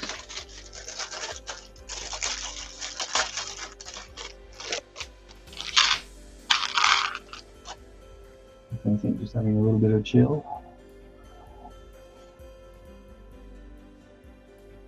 And this is sometimes where being the last bag and you look at the box and you're going, right, this dish head.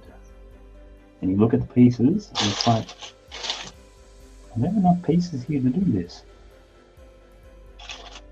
This is going to get very interesting to see how this turns out, because obviously there are enough, but after a while when building, you get a bit of a sense of, in this case, probably not a sense. And Ben's saying, just wrapping up at work. Cool. Hope you're having been a productive day, or at least a good day. Not had to deal with too many. Or if so, you're like, right, time to get away from the idiots and go say hello to the idiots on YouTube.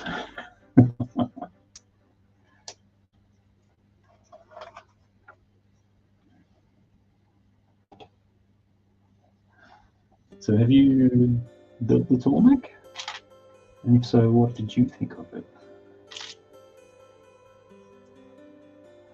Yeah, certainly came in. If you're finishing work, I'm pretty sure you're in the States, where I'm obviously in the UK, and it's starting to get to that hour of the night where your brain goes, you know what? I think I want some sleep time now. And I'm going to communicate that to you by losing some words, and you'll look and feel stupid when the words you're thinking in your head don't quite make it out of your mouth.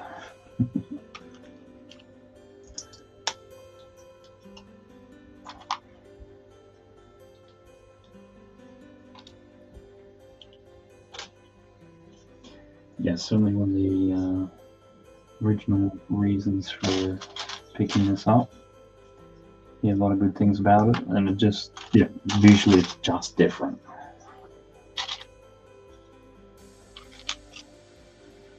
I think there's this sort of saying, maybe just before you came in, or maybe caught the tail end of it. It's only just occurred to me now, it's a giraffe with a weird head. It's like different yet familiar. Anyway, okay, no, that goes on up that way. What do we got here? Yeah, I built it and then built it in Studio digitally. I've also made a couple other machines from this game. It's my fave. Oh, cool, cool, cool. Have you seen the ones on Rebrickable? I was on there just having a bit of a look around, and yeah, you've had somebody who has done a couple of the other machines from the game. I don't know the game myself, but they've done Rebrickable with very similar sorts of bases and things like that. Really cool. And you built it digitally in Studio. Is there any particular reason for that? Like looking to use it as an asset for something else, or make modifications to it? Or have you said that?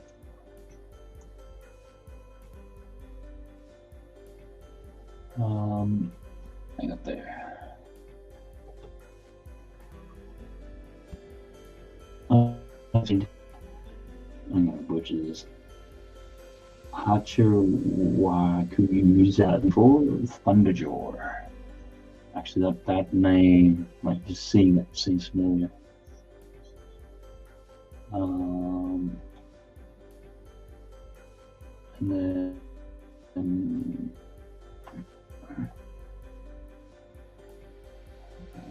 try to avoid them to not influence my designs too much. Yeah, no, that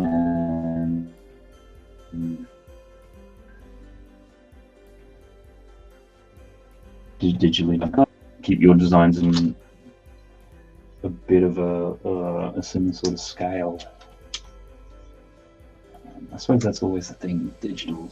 Is, yeah, it can be weird for scaling and things. So that was one of the things, because this is the second part of the stream. I'm sort of trying to do these streams every Thursday night. And last week I built the first half, which was including the base. And part of the reason for that was then I'm sort of starting to, I want to increase, get better with my own mocking skills. So I'm trying to do like a little grassy type scene or whatever. And I thought, try to take some of the ideas that they have from that snot, the way that they build the base here, which has actually been quite insightful to do that, or like you learn more from it that way.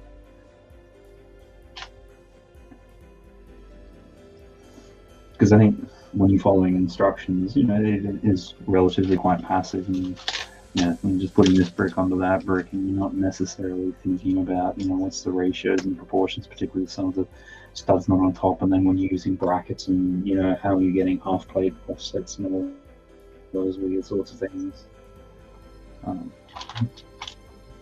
But then, if you go, I built enough, I'm confident in my abilities, and then you start doing it digitally, it's like, why is this piece not connecting to that? What is the half height weird thing I'm missing? Like, the way that you can get headlight bricks and pop the the pieces into that, versus, I'm sure it's basic for you. When you get the snot bricks, it works differently. So, yeah, that base is really nice. Yeah, no, I totally agree. And now that I've tried doing my own mock, I've got a base which is very organic shape. All of a sudden, I can see why they've done it as a symmetrical sort of thing, because it's so much easier to deal with. because you can, that's what they've done. You get the center column strip, and then you just have the, see if I can get my hands in here, center column strip, and then going sideways in each direction in a symmetrical way. Because I had in the mock that I'm working on, a concave or convex sort of thing, and that creates a real mess and a hassle. It's like, on the one hand, you're like, I'm determined not to beat me, but on the other, it's so like I'm using so many parts, and like different weird ones to get around and solve this problem. Is it really worth it?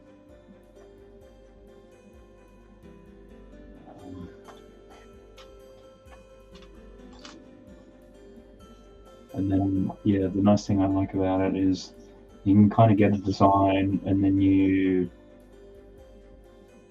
go into, you can just throw it into Bricklink and get a bit of a sense of the price. And the one thing that I've discovered recently, if you have a, let's just say a 1x12 plate, that is usually 4 times as expensive as having the equivalent 2 lots of 2x6 plates. So it's like, okay, right, going back into the design and changing all those 1x12s to 1x6s. And I think that saved just by doing that one step, but then brought the cost down by 25%. It's like, okay, right, let's self-use lots more 1x6s.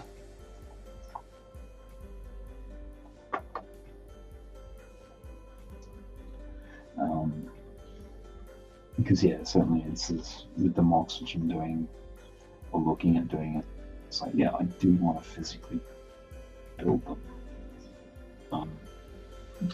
but I don't have an endless budget to be able to do that. So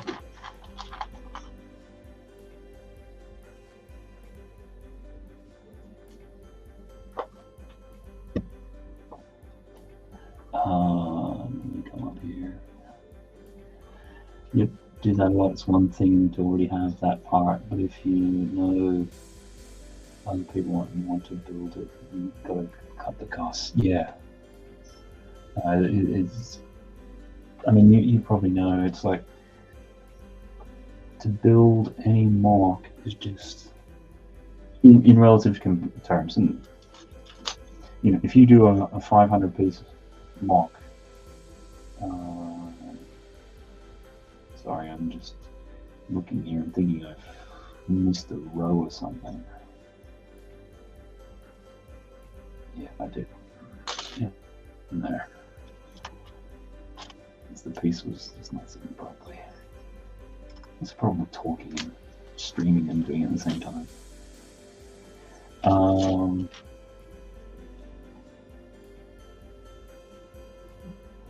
We're talking about if all the people might want to build, we've got to cut the costs. There's something we're talking about costs and just lost it. Oh, that's right. Yeah, because if you do a 500 piece, if you put a normal 500 piece set, let's just say it's 10p per piece, it'd be like 50 bucks. Whereas you make a mock with 500 pieces, by the time you pay for postage and all that, okay, yes, you can raid your own parts collection to a point. But it's, it feels more like it's going to be a 75, 80, 90, 100. So anything you can do to bring this down. Oh! And we have a door build. Hope that you're going well. Great to see you. Just trying to think what time will be where you are. Early morning, obviously. Because I try to, when I promote these sort of streams, it's usually like, I'm trying to do the Thursday one here at this slot, 8:30 UK time, 3:30 EST American time, and then I say silly o'clock in Sydney, because it's usually one of those crazy times. But I suppose Perth isn't as silly. So And Ben saying hi to Ruth, and adorable. How are you going? Good. You. And I'm just trying to think. Good. I woke up super early for me, 6:30 a.m. Yeah, it's not super early, but it's certainly it's up there. Just trying to see why it just doesn't feel like it's super open. Have I got that backwards or something? I don't know. It's probably this next piece is going to hold that in place. Bricks is Shay low. Silly o'clock. That's awesome. Yeah. It's a way of just being lazy. Like, if you're trying to, do a promo, it's like, okay, this time, and then convert 5 hours difference to America, and then if I just say silly o'clock in Australia, I never have to think about it, because it's probably going to be that too.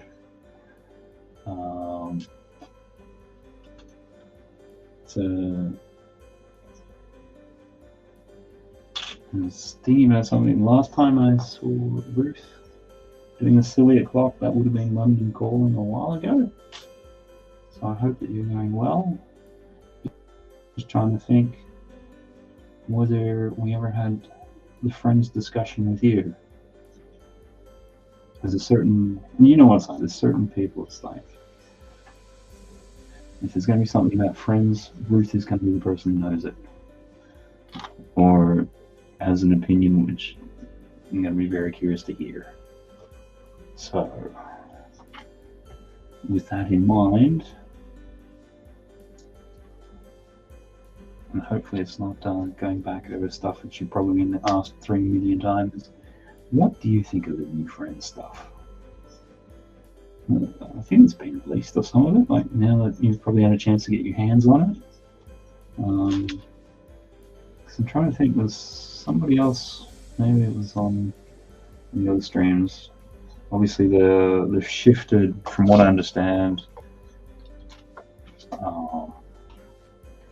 the actual story structure has also shifted a bit. Are you enjoying it? You still, well, you just haven't seen it yet. And saying, good to see you. Dang, Ruth. Good to see you. Ben's coming up here. I do an evening one and one just so I don't have to work the times. Somebody be up, yeah.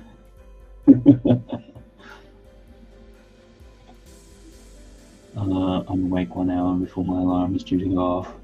I would say you're still in that weird phase where it's like, I'm going to try to get some more sleep.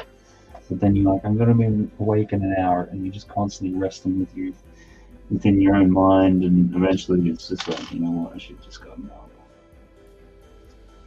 But I suppose if you're sitting there, I'd say sitting there at a keyboard, but for all I know, you're lying in bed, one eye awake, looking at this through a phone.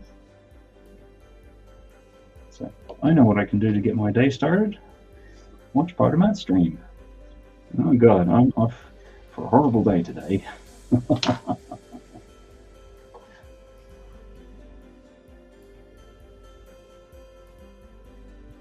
Oh well, it's just a chance. Oh, no,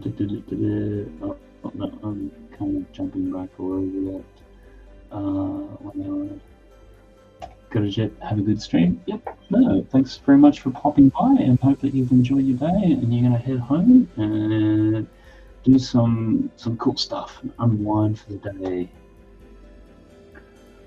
And the sets are built, love it. Rebooted them. The rebooted mini dolls are gorgeous. Oh, fantastic! That's great to hear.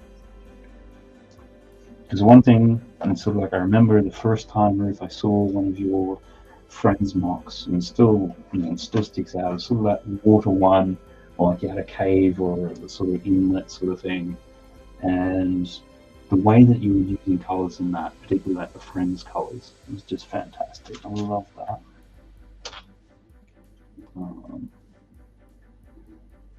I'm guessing, oh god, goodness, it's probably getting on a couple of years ago now, because that would have been, way back in COVID times.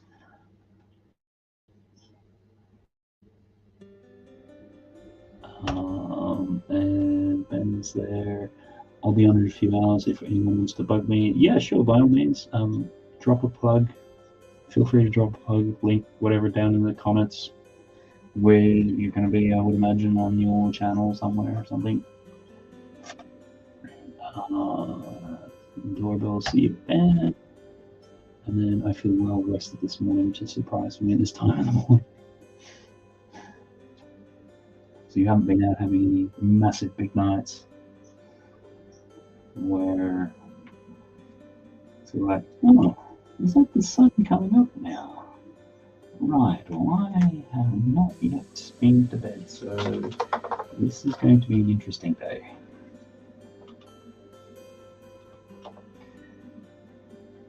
And these stickers are interesting because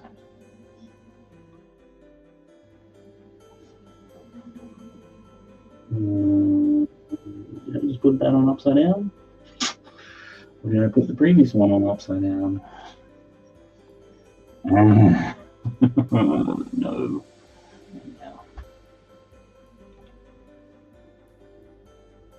Is that the mock with the mermaids?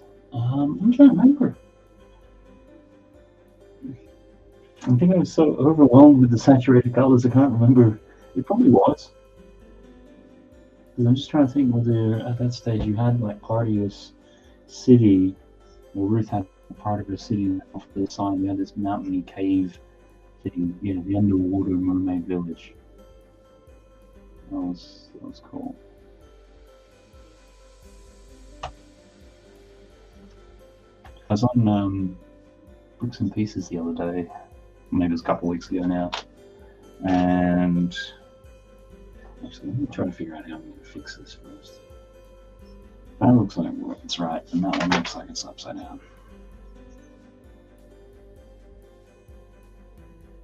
Bugger. Yeah, on Bricks and Pieces the other day, which I generally never do because the order length lead times are like 6 to 8 weeks. So it's like, if you know what you want in 6 to 8 weeks, you're doing much better than me.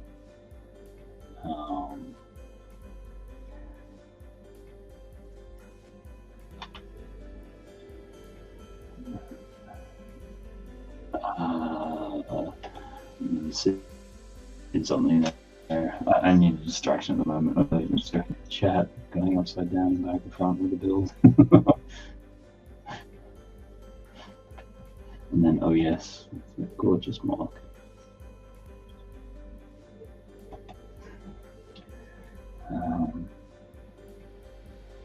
Like there's this thing with the sticker, it's sort of like at the bottom third of it's got a horizontal line, and then when you put on the one matching it on the other side, it's like, that horizontal line is no longer continuous. There's a good chance one of these is upside down.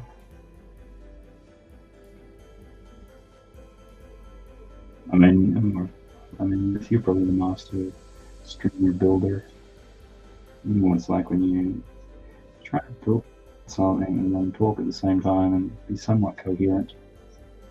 Try to be interesting, or at least not scare people away unnecessarily.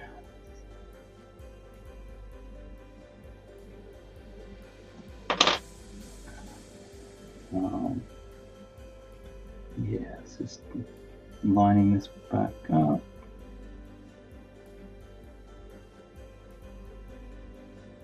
There. It's better. I'll try to hide that one away somewhere.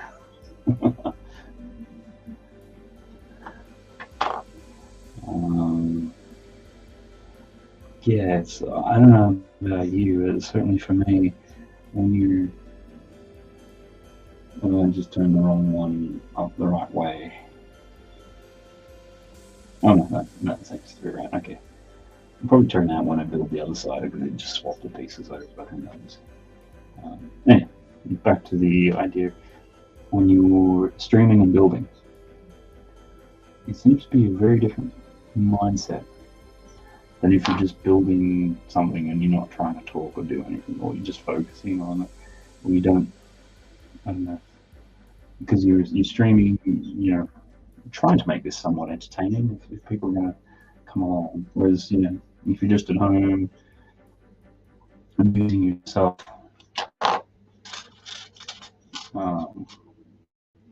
it's very, very different. Because during the week and the last week, Lego got in touch because they're filming something tomorrow, and they need a whole bunch of models built.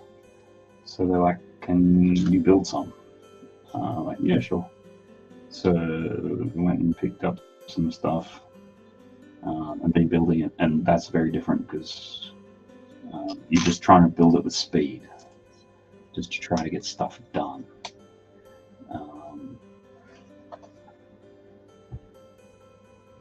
And it's just like, right, because one of the sets they gave me to build was a piano, so the ideas one, which is cool, pretty awesome set actually.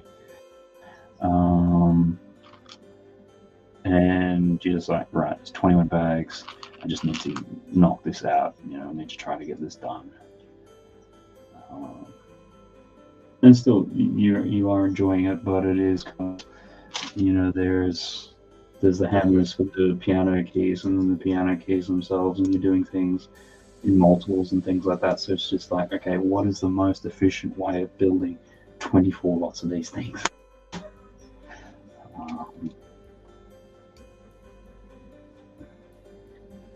So that was an interesting experience. And then, so that was a bit of last weekend, just getting all those done. So I did that and then dropped them back to Lego on Monday. And then there was still a grand piano which still needed to be built.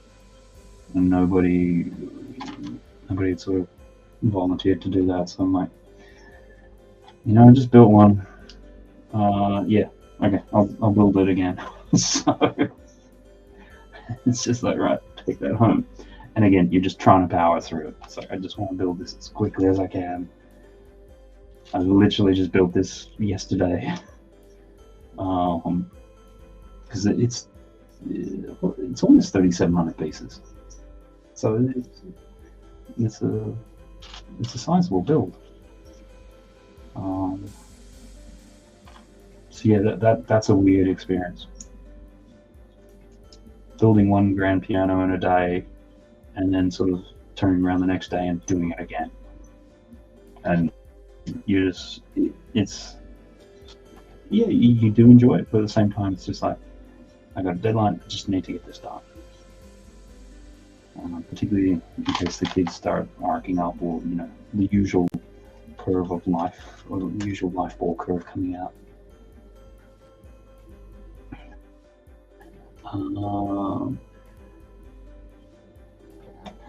It's like it's never happened. That's right. I think I'll go back and get triple of the stream where I get 5 minutes shorter.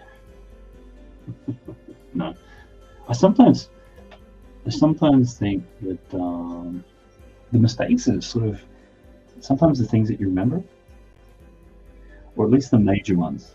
And I'm thinking probably more of Tallneck, and I'm looking up at that damn red crane. And I remember building that and getting halfway through. It's a big, massive red crane, 5,000 pieces, 4,000, whatever it is. And it got to a point, and I built the base, and I built the base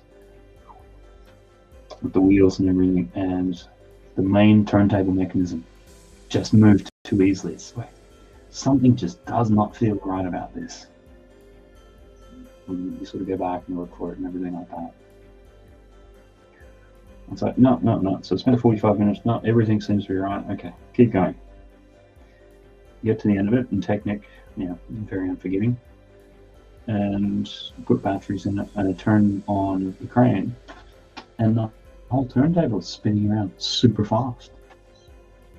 It's like, well, I don't get this, because normally the turntables are relatively slow to get the upper crane to turn around. It's just 360, keeps on going. It actually starts getting faster.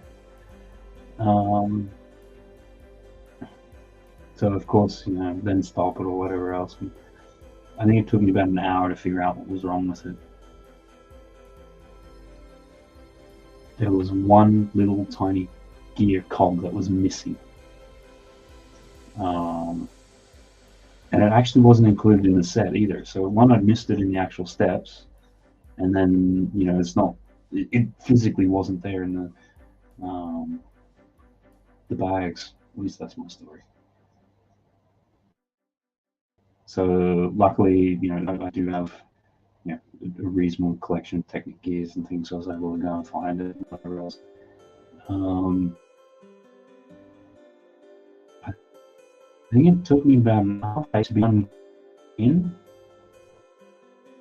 then it took another hour and a half to rebuild it back. So it's just, it's kind of funny because I was actually building part of it on one of the live streams, so we actually got to see that moment, and I think I actually made it into a short, and you just see this crane spinning around. So yeah, sometimes you can remember your mistakes more so than that.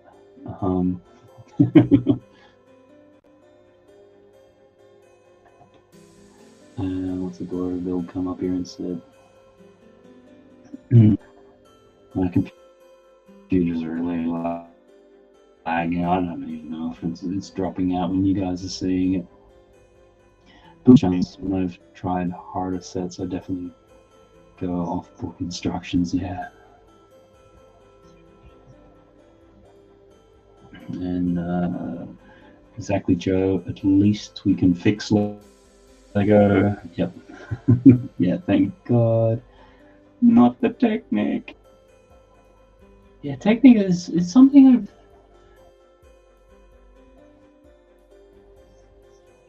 I think the kind of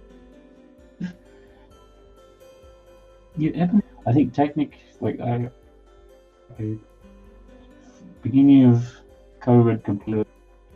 I think part of it though, Tallneck have gone through, when at the beginning of COVID you still had like all the sets which are all the old power functions, engines and motors and things, and then they've gone across to the powered up, which I just don't like for lots of different reasons. That's a whole rant in itself. But the two that come down to it is it's really inflexible and it's really expensive. And I've gotten a number of the sets I've built them, I just haven't liked them. So I've kind of gone off Tallneck. It can kind of be a good thing because then you just go and build something else instead. And yeah, Tallneck destroys me. Yeah, I find these days too, it is very unforgiving. At least, I guess I sort of originally started Tallneck when it was more the brick system, and yeah, it's still very challenging, but you could take it apart much more easier than what you can today. Because today's ones, you start putting some of the beams and pins together, and you're crisscrossing and you're just locking them all in, and yeah, you just can't. You make a mistake, and it's not like something like this where you just reach the middle part there and go, right, take it apart and fix it, put it back together. It's like, no, you pretty much got to undo everything you've just done. And with a lot of the and there's probably another reason why I don't like the newer stuff, at least in the power function stuff, you can always kind of just plug a motor in, turn it on, and see if something's working as it's meant to. With now the powered up stuff, you can't really do that until you get to the very end. You've got the whole system connected and you turn it on, and then you can start seeing when the stuff doesn't work. Like that's really scary. Like even somebody like technically builds it relatively enough and I kind of understand how it works, you're still like, yeah, is this turning how it's meant to? Have I got one of the gears stuck together in a way that's not meant to be? And then the instructions, particularly now, pretty much all the big Tallneck sets have got mistakes in them, and they're serious mistakes too. So it's almost like, if you've got a big Tallneck set, and you got to build it. Check to see if there's any errors on the internet first. Like Land Rover had the mistake. The recent Ferrari had a mistake, and it's kind of funny because the Ferrari, like the big red, really expensive one, the mistake it has is exactly the same as the orange Porsche had, 4 cars back. It's like you think is what with the Porsche one, which I built, and I found the mistake independent. The gears don't work properly. Like if you're going through, the gears it goes from first gear to third gear to second gear to fourth gear, because you've got one of the gears when you meant to put it on this column, or this Technic axle rather than that Technic axle, and they made a mistake in the instruction. And yeah, they then made the same mistake in the Ferrari one. Like it's just anyhow. Anyway, getting sidetracked with that. Door builds. I'm too scared to build Technic. The thing is, these days, Technic is starting to get dressed up as other things. Like the AT ECS Walker is a Technic set. R2D2 is a Technic set.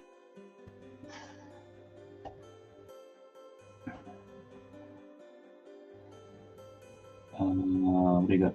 I think you should build some Technic on a live stream, Ruth.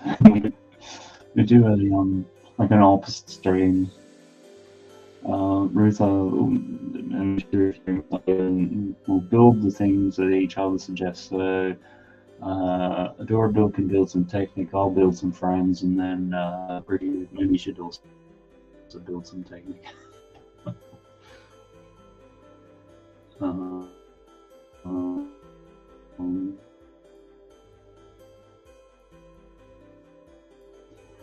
You just want to see the chaos.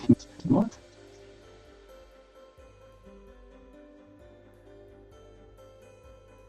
What's that? Oh, that's unlimited delay. And sort of changing the things over. Okay, that was on fine. I think Lego should start putting Technic in friend sets.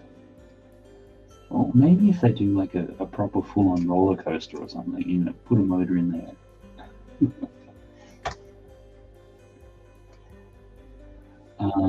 To be fair, me building Technic would probably involve lots of laughter and tears. I need to make the 18 plus the language though. Well, this is the sort of thing. At this time of night, it's after 9 o'clock here, so I think knock yourself out. So I know from your end, if it's like 6:30, 7:30 in the morning, that might not be the greatest. How did you start your day? Lots of 4-letter words and complicated pieces. Lego need to come up with a tool to help you take Technic apart because it's the brick separated. Yeah, no, it's. I think you really notice it occasionally. So if you buy second-hand Technic sets, a lot of the times they will come to you fully complete because people don't want to take them apart because it's. And I'm generally mean like the bigger sets, like your, what they used to call the flagship or anything which would be over like 3,000 pieces or something like that. Because I managed to get off Facebook one time the bucket wheel excavator, the really big one. Somebody locally was selling it for like £50. It's like a 250, 300 £300 set. So it's like, yeah, sure, grab it. It's one of those sorts of things. They built it. They wanted to build it. They enjoyed the experience, but then it's just like get rid of it. So the whole thing was built, and I wanted to take it. It was about 2.5 hours to take it apart. It was,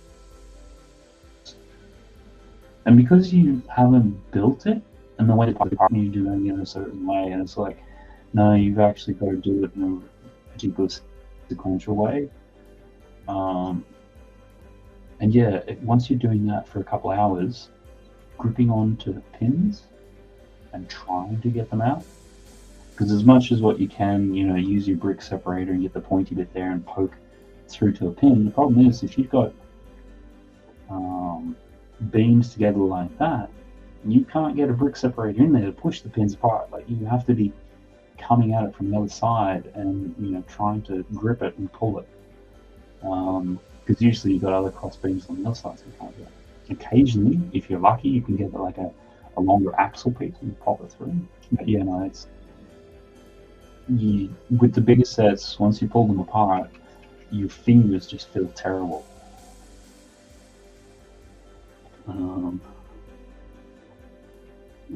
Yeah, definitely be a crazy fun stream.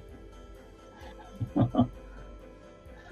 don't know, maybe I was talking about it before. I think Brickfish might have been rambling on about, but maybe we should do it as maybe just get like a little set and do it as a Squid Games thing. Why they did that was that cookie where as soon as you made the mistake, you're out.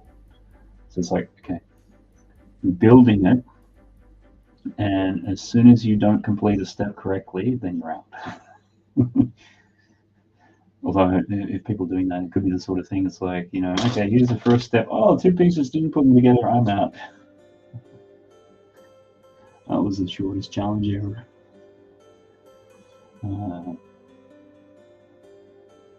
Anyhow, so where was I doing this? I got sidetracked. Let me forget about that sticker problem for a little bit. But I think I'm getting close to having to do the next side, so I should be getting there.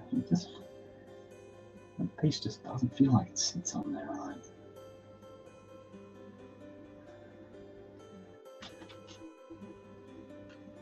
Okay, fine. Let's really try and focus here. Of course, it's on a curved piece. It looks like it should come down this way.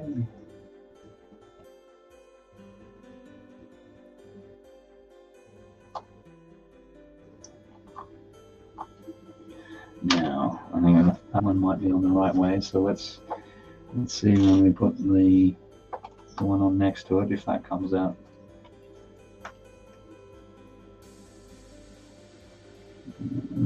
Fingers crossed.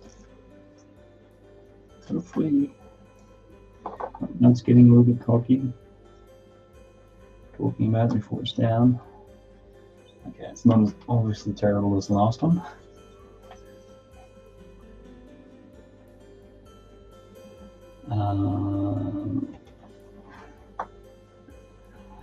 I like the idea of building friends on the same stream. I suspect I'd need the moral support.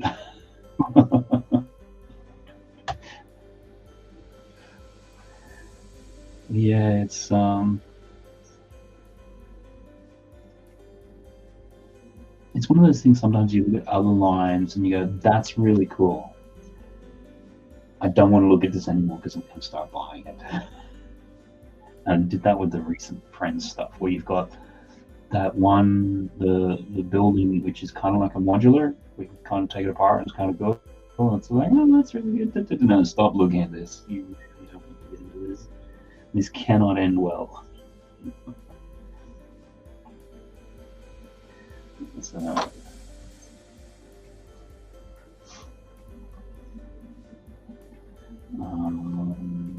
this one must go over there. Okay, make sure we get the right ones in the right places. Speaking of things which you shouldn't buy, which you probably might at least have serious consideration, Ruth, what are your thoughts on that Rivendell Lord of the Rings?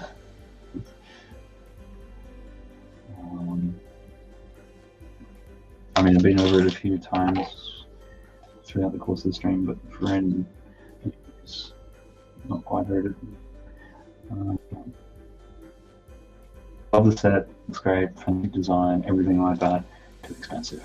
And I don't mean too expensive in that it's not a fair price. I mean, in the UK it's £450 or something like that, which you just, once you start going over £200, it's like, this is really, really hard to justify.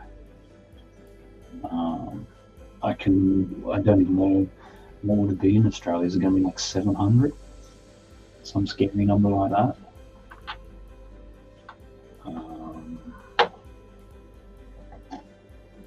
So that's going to go there. That's that.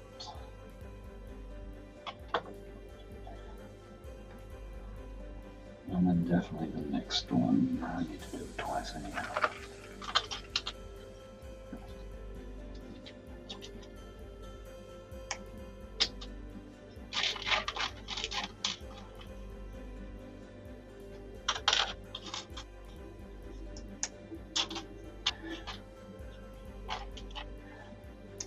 Yeah, it's just part of the reason I ask is because it's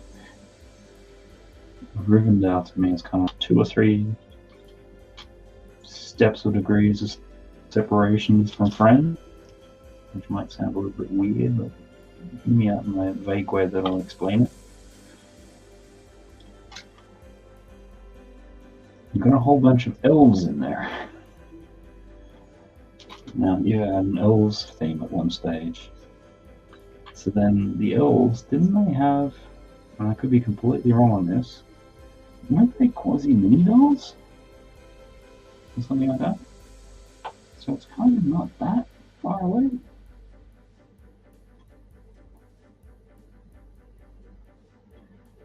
There's something weird here. So it goes that way. So how is that?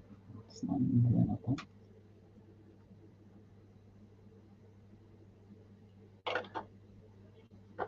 And then this one, it's starting to wedge that piece back in there, which was bugging me because it keeps sticking up. It doesn't feel right. It's really tight.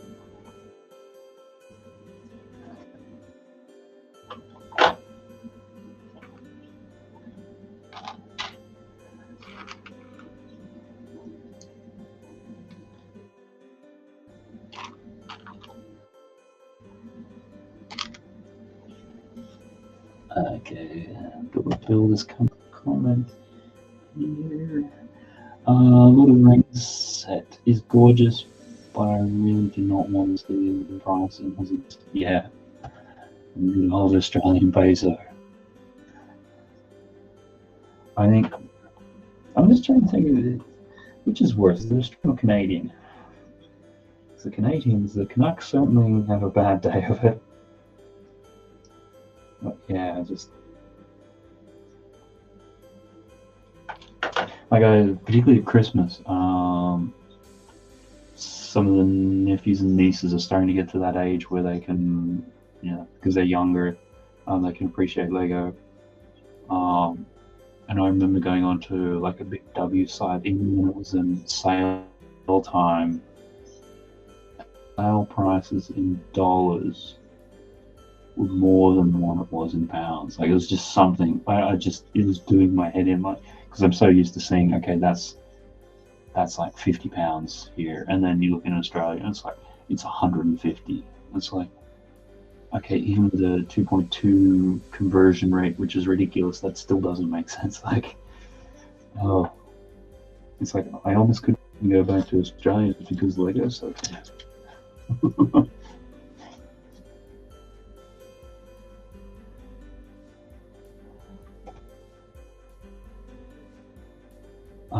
If it's 500 US, it's probably going to be close to $1,000. Yeah, I think it's like $4.99. That's why I think in the UK, I keep mentally thinking it's $4.50, just because the way that sometimes is usually on the lower price sets, usually whatever it is in American, particularly recently, is what it is in pounds, which given that there's a 30% difference is like in the exchange rate is just dumb.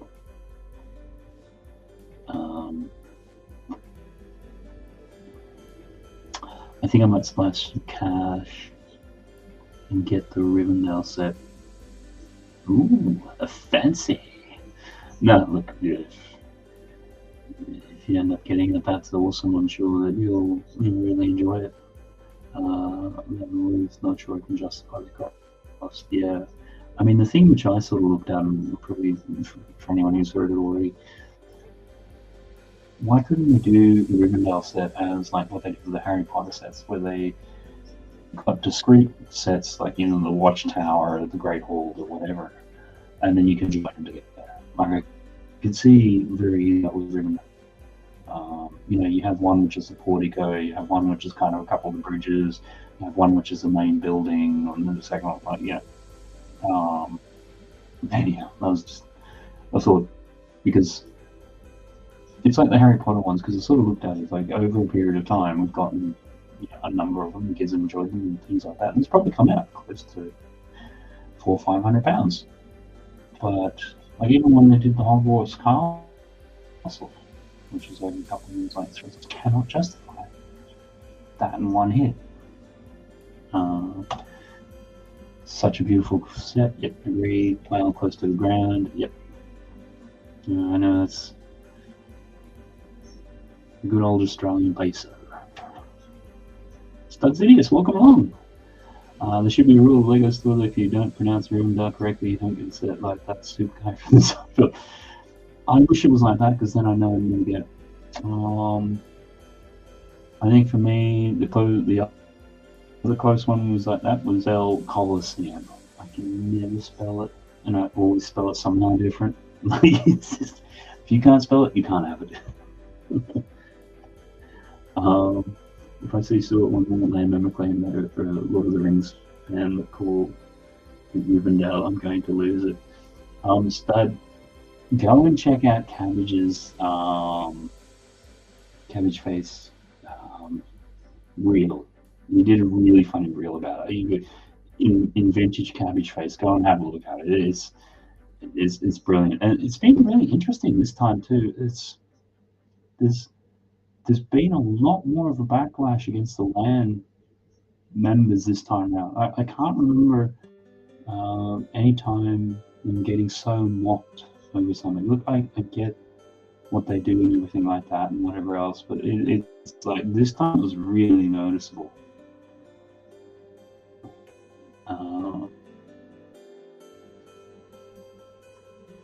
Bricks is saying hi. And it's Rivendell. Obviously, they aren't hardcore Lord of the Rings fans that they claim to be. I mean, yeah, we're probably from a different era where it's sort of like we saw the original films in cinemas and we were out of college. So, I think it's, yeah. That said, I know I'm getting old now because even my kids are starting to do stuff, and I'm just like, what is a dab? Like, what are you going on about? I don't get it. Obviously, I'm just old and decrepit now. No. Brinksys and Ambalaya? Is Ambalaya here? Or you just mean Odora build? It was Ambalaya lurking and I didn't remember. It's a gorgeous set. Will probably be the first $500 set I bought in a long time. Oh, cool. Yeah, I struggle with anything over a couple £100.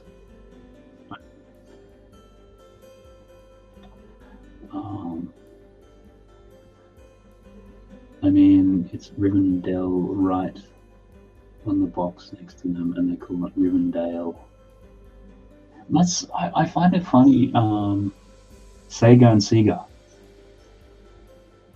And particularly when, you have the Sonic running across and they say, Sega, and then everyone's calling something different. So exactly, Matt. I saw 3 films as an adult in the cinema. Yeah. Some of these people, scarily enough, were still in nappies at that time. Like, yeah.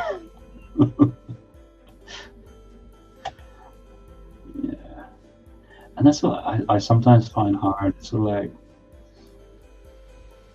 I don't know. Obviously, we're getting older and there's certain generations and things like that. But apart from the body, like, mentally you just don't feel it. And then, yeah, you're talking about stuff, and so, like, it's kind of good.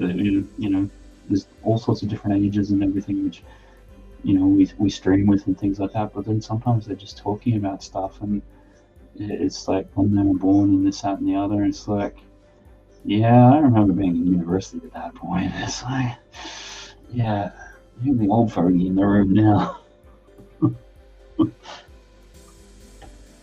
That said, though, whenever I look at my stats on a lot of my videos and everything like that, funnily enough, it's people around my age. So, yeah.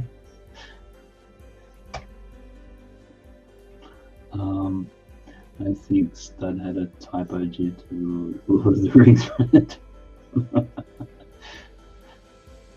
And then saying hi. I was just talking to Mark on Alliance, and my wires across. Yeah, no, that's fine. you're double streaming. Look, I get it. They're probably a lot more entertaining. I don't know why. Maybe a doorbell's just listening to try to go back to sleep. Oh, yeah, if I just listen to that for a little, it's nice. It's kind of boring. Oh, I slept so well this morning when I got up.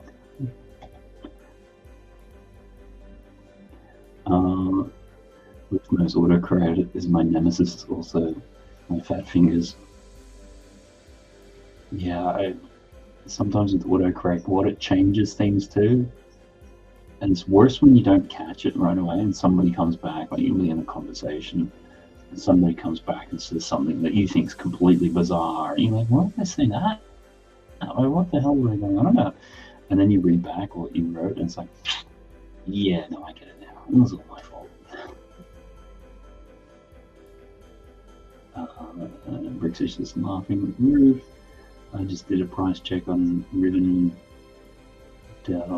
It's almost like this one's got me conscious of it now. I don't even want to say it here. And it's 800 from the Lego store. Well, I wasn't too far off. I guess 700. I might have to let's go back up. Weighted studs. Here we go. So burn into the brain. Dell was in Dell Computers. Ribbon Dell. Okay, right. Ribbon Dell.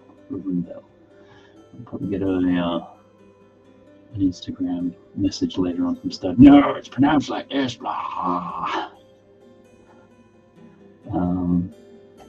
Stud, I can't double stream. My brain would explode. I'm barely able to pronounce brains. I'm very well aware it could be a lot worse with autocorrect. Ouch, that's crazy. 800. Yep. Welcome to the world of the Australian peso.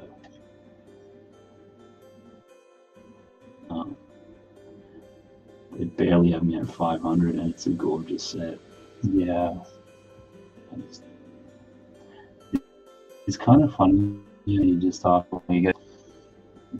we recalibrated against pricing, I guess, because we've been fortunate or unfortunate enough to have moved internationally to different countries and lived for long periods of time, and you just see things numerically, like in terms of, Australia, you'd have a cup of coffee for,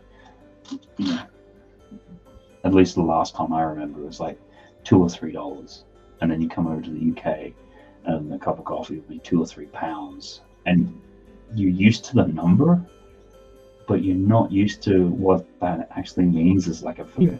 Because then you go back to it, it's like, okay, yeah, £2 or £3, that's actually $5, $6 when you're used to it being $2 or $3. I know. I think now it's last time. That was the thing I noticed last time I was back in Australia. It's like, wow, prices have really gone up. Like, you can just really tell. Because I think even then, like, it's a basic takeaway burger and a drink and something like that, like you wouldn't have much change out of $20. I guess I'm still just so wired to when McDonald's or Mackie D's first brought out their big value meal in like the early 90s, and like your large was large Coke, large drink, large chips, $4.99, $5. You almost be scared of what that would be now. And then they'd have the Big Mac in there as he was relative to everyone else.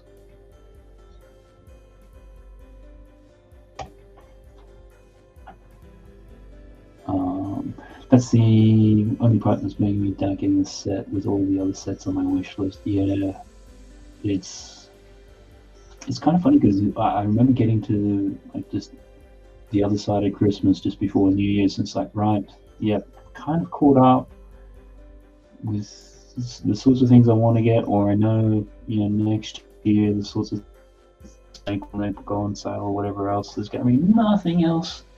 I'm sure there's going to be nothing else which comes out which I'm going to be remotely interested in. New Year rolls along. It's like, oh god, man, no, that didn't work too well. And then we had the double whammy of all the leaks from sets for potentially next year. I'm just like, oh no, how does this happen?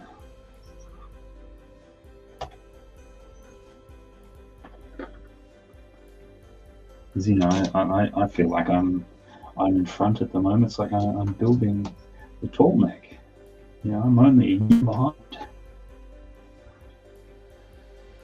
If they kept the sets, big sets of 350, they'd sell more in the long run and still make the same progress. Obviously, Lego's getting greedy. Yeah, I mean, as I've sort of gone through the spiel, if Rivendell was 4 separate sets, each are $100 or whatever else, you probably end up buying all of them over a period of time. But because it's going to be 450, 500 out of the gate, how many people just are not going to, like, it can't be done.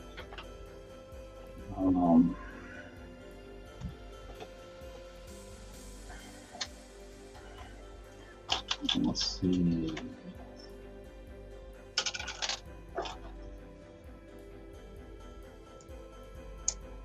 And through here, but people buy anything when it comes to Lego. We do it to ourselves, which is a painful part.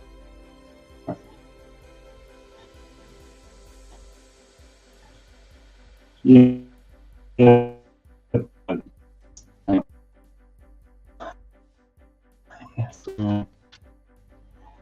Or is it just?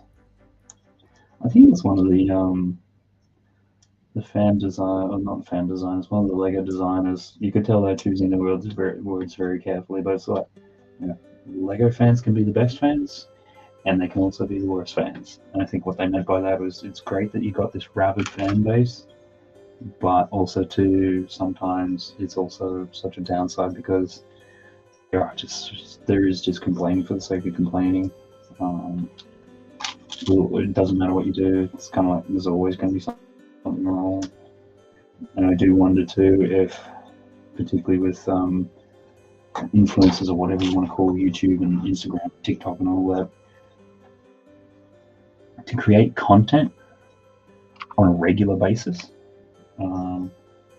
you have to find generally a new way to tear something apart, or try to have a new insight or something like that. I don't know. It's difficult to explain.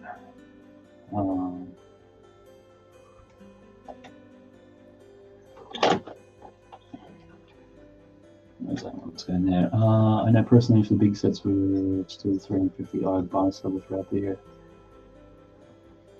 Yeah, I think, again, I'm just translating American dollars in my head. Like, it used to be really easy because it was like 20-30% difference, but now it depends upon the set. Sometimes the US, the pound is obviously stronger than the US, depending upon what chaos is being led through the country at the time. And sometimes that's reflected in the Lego price, and then other times, like, it's just straight, okay, it's 75 American, it's 75 pounds. So true. Burger, fries, and drink is closer to 20 than 10. Really? Yeah, no, and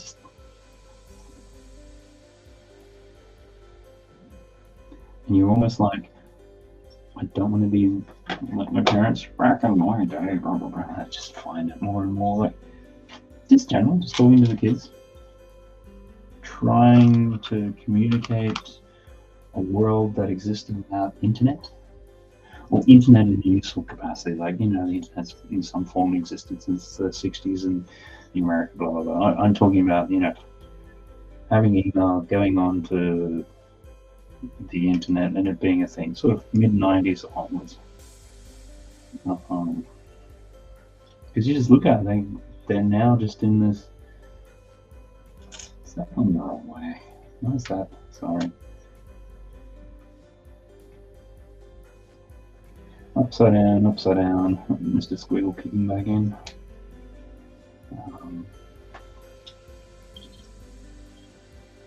Yeah, the kids are now just in this world where everything's on demand. You get whatever you want and never known any different.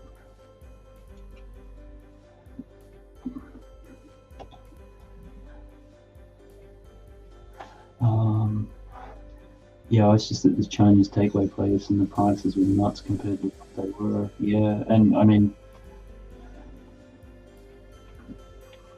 we've also had the other side of COVID and inflation and everything. And I don't know whether UK is then also just being worse affected because you've had Brexit thrown into the mix on top of it.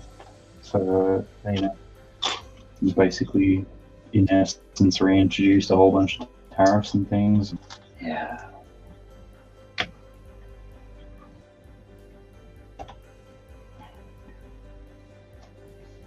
What do we got here? Dorville exactly stud. I'm keen to get an A-frame house as a treat outside of my usual Lego purchases. But Rivendell is on my list, so I'm during the lull. Yeah. Oh, A-frame. And then somebody said something really stupid the other day about it because I'm sort of like, yeah, don't worry about the A-frame. I'm like, have you seen it next to the treehouse?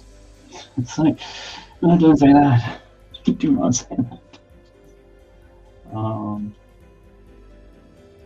I think for me, with the A-frame, what I'm waiting to see, and I'm sure it's going to happen, is somebody doing a mod to do the trees as in the original submission. I think once I see that, that's really going to.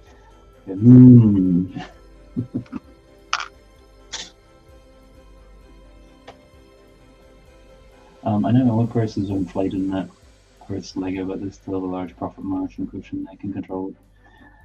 Yeah, that's the other interesting thing. I don't know what it's like in the States and Australia, but certainly here, prices at the pump went up dramatically.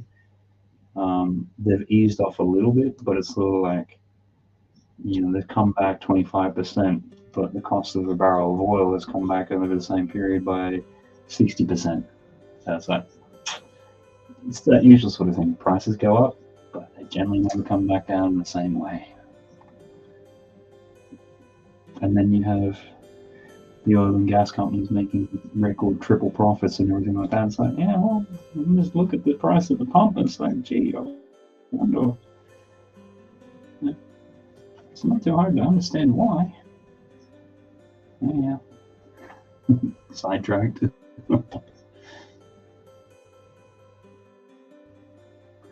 I end up spending a ton on mock parts if I wanted set just as Hertz as I can afford it. That price usually turns me off. Yeah. I think I was talking a bit earlier about wanting to do a few more mocks and things like that. Why is this not working? Sorry. I'm just looking at this. And certainly, yeah, I'll occasionally go back and look at, you do a mock, and because I wanted to do, start off doing it physically and just using the pieces that I have, so it'll be like a rainbow colored mock. And then once getting the sort of design down, either going into the studio to refine it or just ordering pieces from that. And yeah, it's not cheap because of, obviously economies of scale. If you were doing a model of one, as opposed to, a model of one buying 500 pieces from, half a dozen different stores and paying for postage and everything, versus Lego doing sets in vast quantities and able to drive the price per piece all the way down. That said, it is my feeling, and I'm sure you know this too, Stud. You do a mock, and it is a 1 of 1. There is nobody else out there who has that. I mean, I have a tendency to make instructions a lot of mine, because half the time,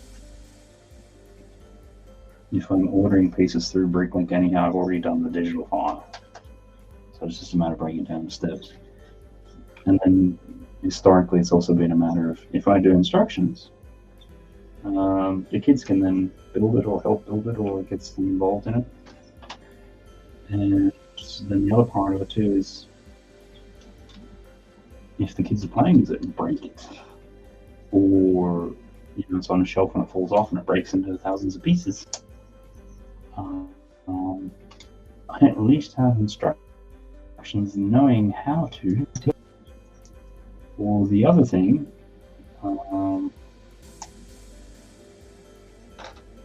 is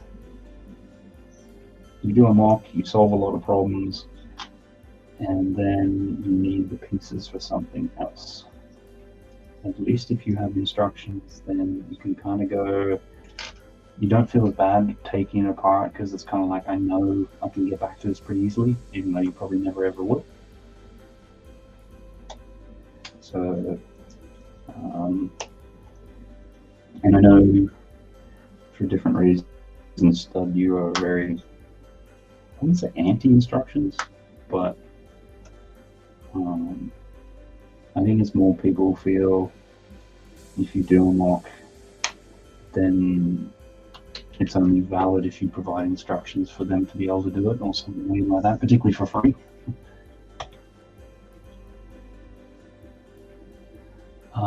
Same stuff. I don't even think about how much I spend on shipping just to get mock parts. Yeah, and I mean, there's not a great deal for. I'm trying to do this very politely. There's not much going on in your sort of part of the world. There's a few nice places, but it's a long way to some of the others.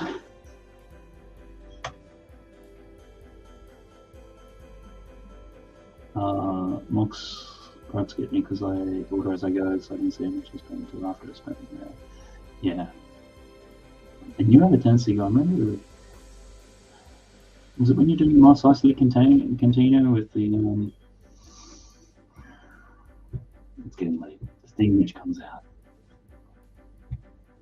And I think you were going buying Harry Potter sets for the 10 pieces.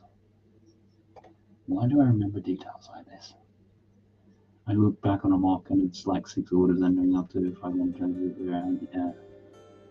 And that's sometimes why I like digital, because then you can at least build it all out and you do one order and you minimize the postage. But also too, as I was sort of just describing a bit earlier, because I was making a base similar to this Tall Horizon one, and similar to the Tall Horizon one, I was making all the pieces 1x12 plates. And then I discovered when I went to drop it in the Bricklink, 1x12 plates is actually, like 4 times more expensive than if you did the equivalent in like 2 1x6 plates. So just splitting it in half, and then you could save even more if you went for, because you're not going to see it, a generic color like a black or a white, because then they're even cheaper again. So I think just by changing it from 1x12 plates to 2 1x6 plates, it then brought the cost down by 25% just in that one piece selection. Anyhow, sidetracked on that again.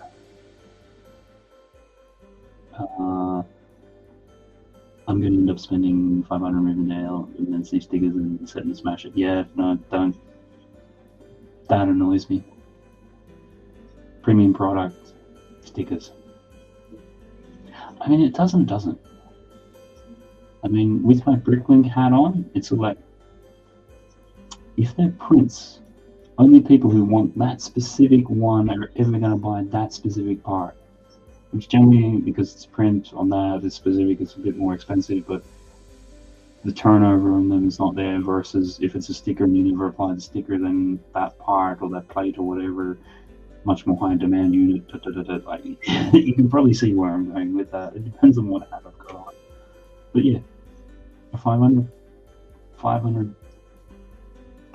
premium product with stickers. Yeah, doesn't exactly scream premium. If I worked in digital format first, I wouldn't mind giving people instructions, because the program keeps track of them. Yeah.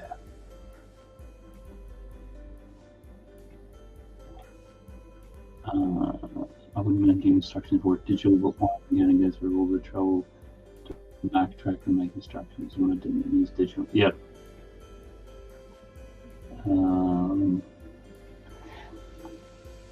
And I think it's, and you can probably appreciate this, but it comes down to how you use it as a tool in your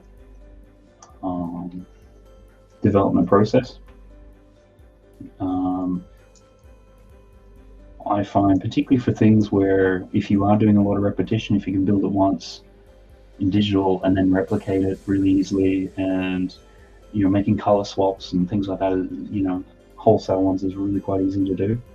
The thing I don't like about digital is there's just a certain problem-solving ability, which when you've got physical pieces and you can put them together, you can play angles, and it's much more difficult to do that digitally. So,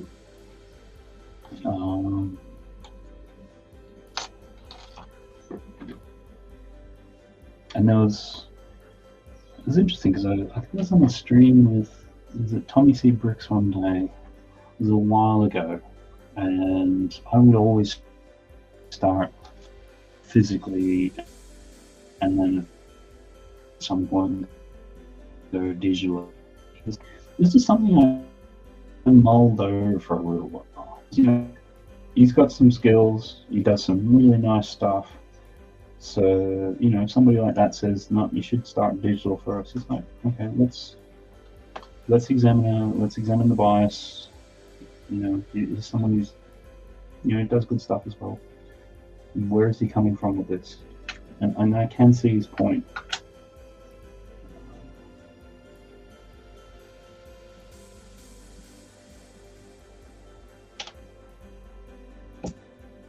Okay. For a second there, I had a heart attack and thought I just put on that sticker upside down. It's like, no, I got there in the end. Noise might be mine, nowhere in Australia. It's kind of like most places in near kind of the middle of nowhere of New South Wales, Brisbane, the middle of nowhere of Queensland. Like, 80% of the population is in your 7 cities. In a space the size of America or Europe, or take your pick on your comparison.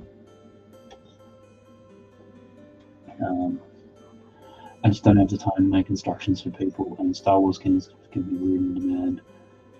Like, I'm the design puppet. That's when I get that. Yeah, no, I found that too.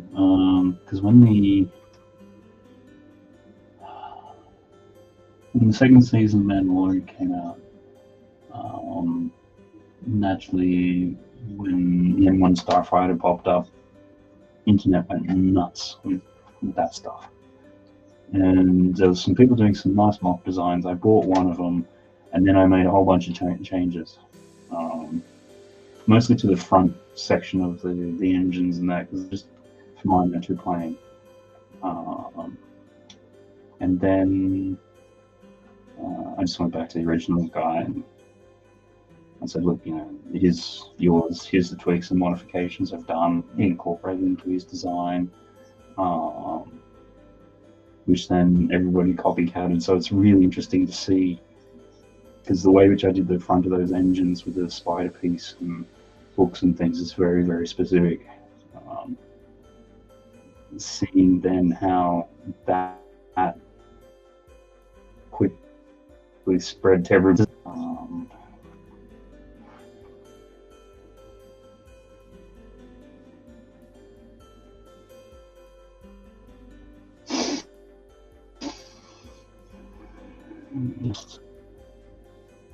So I'm just doing one of these stickers again. I'm just wondering if I've managed to put it on upside down yet again. No, I think I got it right this time. Oh.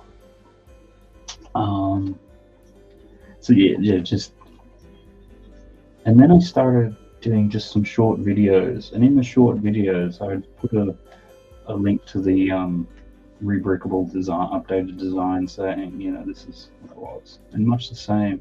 Even though I was doing dumb little, you know, TikTok style videos, just with the Starfighter, you know, doing whatever, and I credit the person in the description. Here's where you can get the instruction links, and the number of people in the comments, you know, give me the instructions for this, give me the instructions for this. And it's just like, well, you know, much to your point, you're demanding to be one. Why do I have to give you? Yeah. And then next up, if you actually read the description, where you can get the instructions from, like, I don't know, just us old fogies expecting people to be nice and civil. That means like leadership from Mark and Cemetery was demanding instructions that I threw it against the wall on Instagram and told them there are any instructions there.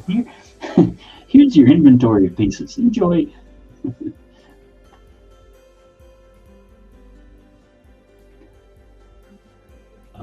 Most people are excited to talk about them rocks. People reply that, yeah, exactly. You know, if you spend the time for it, particularly if it's a niche, or, you know, it's a particular subject matter, and you're being invested in that property, yeah, totally agree. I have a young crowd of Star Wars fans on my Instagram, and they get pushy, but they're young people, so you to agree. Yeah, maybe it's a generational thing. Maybe, you know, if people grow up with their heads always stuck in their phones, and there's kind of like what I call it, the keyboard warrior. Like, so many people will say things over keyboard and over email that they would not dare say to your face.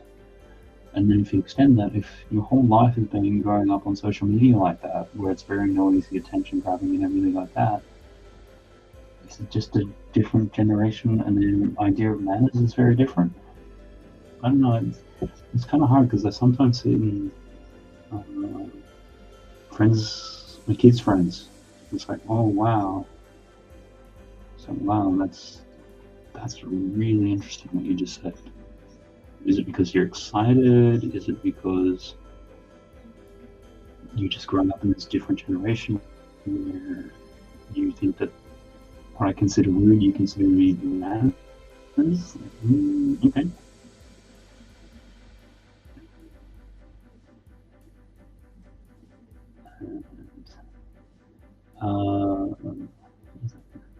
I like what you did to that N1 fighter. Thanks for that. No, I appreciate it. And what do we got here? Matt, you remember that Vegas used to Starfighter through against the wall? I need to remake that, yeah. If you had your own instructions, you would know exactly how to do it in a very time efficient way. Just messing around with. And Trevor's videos. Good evening, hope you're well. Yes, I am going well, apart from a few little sticker issues. How about yourself? Great to have you pop by. Hope that you've had a good evening as well. How has your day been? I'm just finishing off or attempting to in Tallneck, battling away with trying to keep some sort of interesting conversation while putting stickers on which have a very particular orientation. So far I've only managed to get one wrong. But them's the breaks, I guess. And then we've kind of just been discussing a combination of mocks and Rivendell, Lord of the Rings upcoming set. Any thoughts or opinions on that? I think the consensus, unsurprisingly, it's a really lovely set and everything. The price point is just high, and not that it doesn't represent value. It's just paying £450, 500 American, 800 Australian. Yeah, these are non-trivial amounts of money.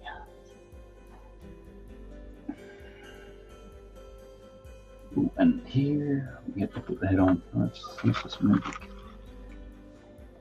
this over here. See if that comes, something's beeping at me.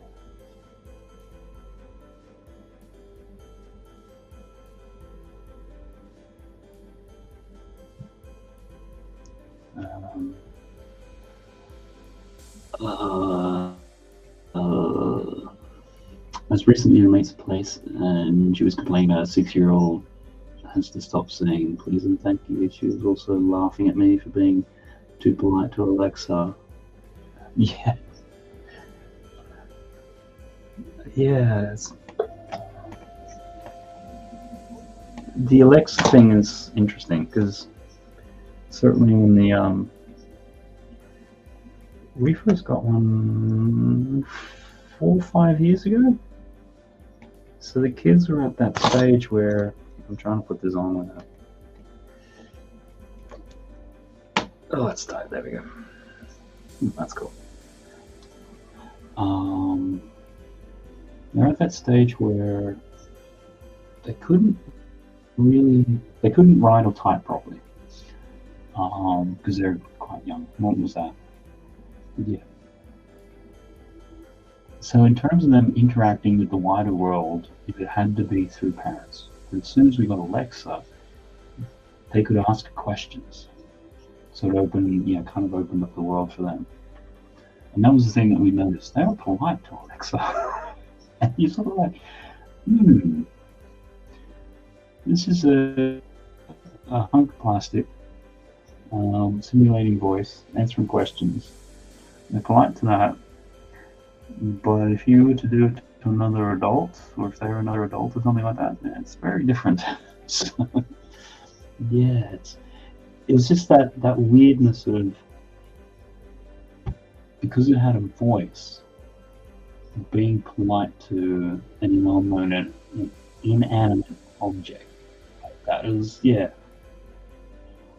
Adora's saying hello to Trevor. Bricks is saying hello. Trevor coming back and saying, sorry, there's a lag when I'm doing stuff at the moment. Busy day, doing well, thank you. Did a couple of bags of Avatar Trees of Soul. I really find the Dell said to be beautiful. How did it go with the piano you were building on London Calling? I managed to get that done, which is good. And then returned it back to Lego. And there was another one which still needed to be done, so I took that and I built that as well. So I've done 2 pianos in a week, back to back. It's kind of, it's a weird feeling. You can't, I think I was commenting a bit earlier to other people, it's when you're doing it to a deadline like that and you're just trying to get it done, it's a very different building experience to just casually like this, where I'm building beds, having a bit of a chat, taking some time. But it was good in the fact that it's £350.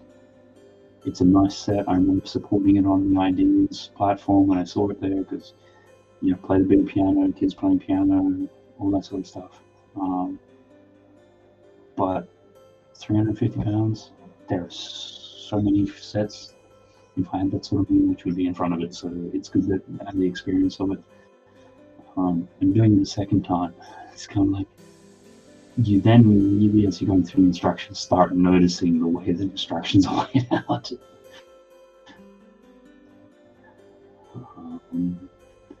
But the question, which when you support something on Lego Ideas, are you supporting the idea to say this is a good idea? Or are you supporting the fact that if it was made into a set, you would buy it? Because I think the piano brought that up for me. I saw it there when he was doing it as a show. Like, he got to the 10,000 really quick, and they put him into production pretty quick, because when the model that he had built, he had solved a lot of the problems. And again, at that stage, you know, because it was over the 3,000 piece limit and all those sorts of things, which they try to provide you with the guidelines for Lego Ideas, it's sort of like, I'm supporting this idea because I like it as an idea, but I don't know how much I'm going to be paying for it. Because it's like, okay, if it gets made into piano one, it was just the original, like the one which gets made. I'm supporting the idea for this, which will be made into a £100 set or a $100 set, whatever. Or is it that you're sort of on ideas going, if this is made into a set, irrespective of how, which way, how, where, what it looks like, what the price is, I will buy it. Which, those are, I don't know, to me that was interesting questions. I'd be interested to know what people think when they support a Lego Ideas. What do you feel you're supporting? Are you supporting just the general concept of the idea, or are you saying, I'm going to commit money? But yeah, Tree of Souls. I think we got it mailed. It looks like a really good set.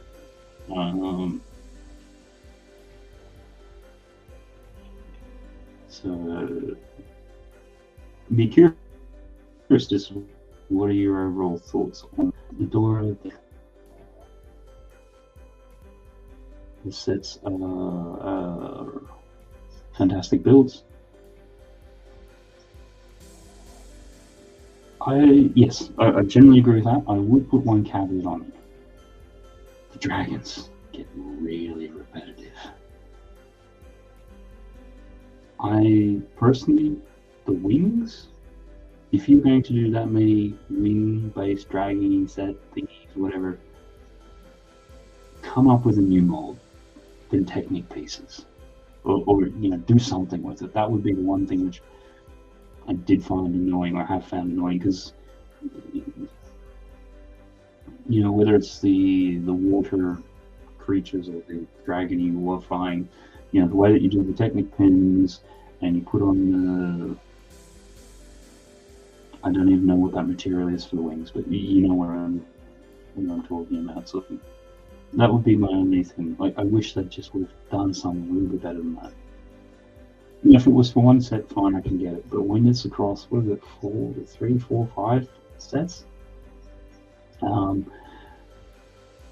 I just bust chops at the Rivendell versus Rivendale thing, because these are land members claiming they're High Royal or Ringsfans, if they truly were called by the correct name. Sega, potato, and I'm jokingly being dismissive, especially if they read the books. That's an interesting point. I wonder how many people have actually read the books. Yeah, certainly you're going to have a massive fan base which only seen the movies, because the books are challenging. There's no doubt about that. And yeah, particularly the first one, when there's a lot of walking.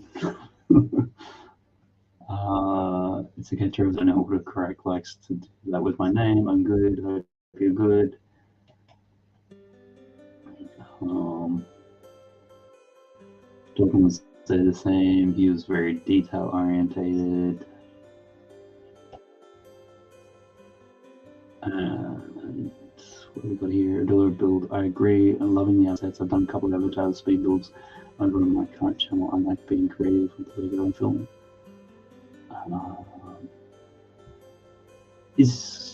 Trevor, I'm gonna check out your channel now.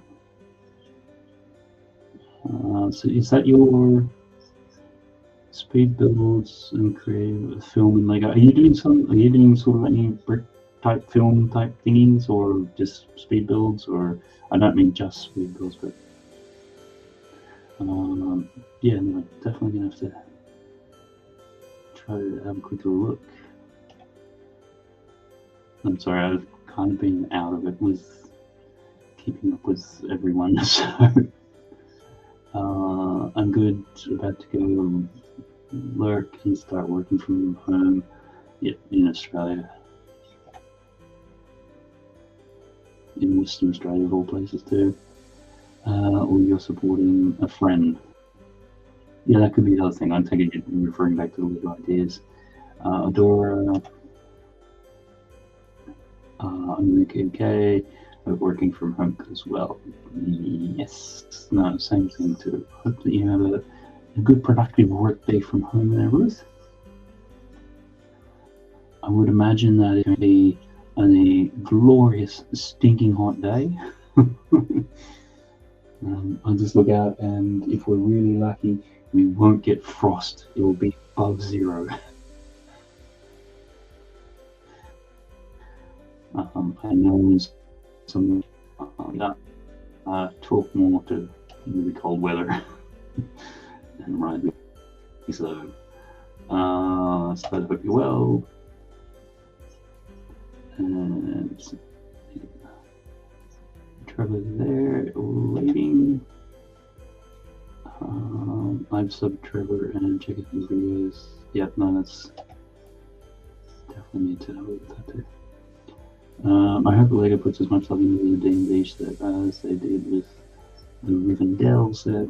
That D&D was right. Yeah, no, I thought that D&D, the way with the dragon and everything, fantastic. My big fear for that is it's too big, too many pieces, and not sturdy enough, and they're going to have to redesign it, and they will really compromise it. I think, you know, the A-frame, they had to compromise the trees. Okay, I can kind of get it. We can kind of deal with it. I think if you did that same sort of compromise on either the dragon or the tower, that's going to be, you know, it's kind of front and center and focal.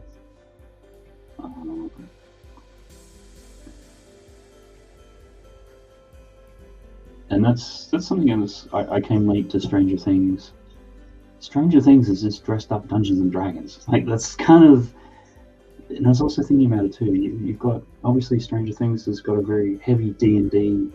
You then had Big Bang Theory, and Young Sheldon has got, like, you know, quite front and center with some of the D&D stuff. So it's interesting just to see maybe this generation, which we're all part of, and how it's percolating into the culture. Maybe it's just randomly I'm more attuned to it, but just, you know, it always seemed to be a lot more on the fringes, whereas in the last little bit it's really become a lot more mainstream. You know, I guess Lego you can sort of always see as a bit more of a geeky kind of product, but although, you know, obviously with 18+9 you can argue that they're moving away from that. I'd be curious to sort of see, Stub, how do you think D&D is going mainstream, I guess? Or was it always there and I'm just waking up to it? Speed builds and stop motions. My head stop motion is doing well. It took me a month to create. Please have a look. It's called Voltage. Yeah, no, we've done some real stop motion. It's a ton of work. Anyone who can do that and do it well, that's off. And yeah, no, and it's kind of funny because in today's Instagram really sort of thing where you only want 5, 10, 15, 20, 30-second clips. It kind of suits if you're doing stop motion, whereas certainly 3 or 4 years ago, you know, when videos were trying to be 8, 10, 20 minutes long and you had a 1.5 minute stop motion video, which you probably killed yourself for the same thing. I don't know, it's just weird how it's kind of flipped around now.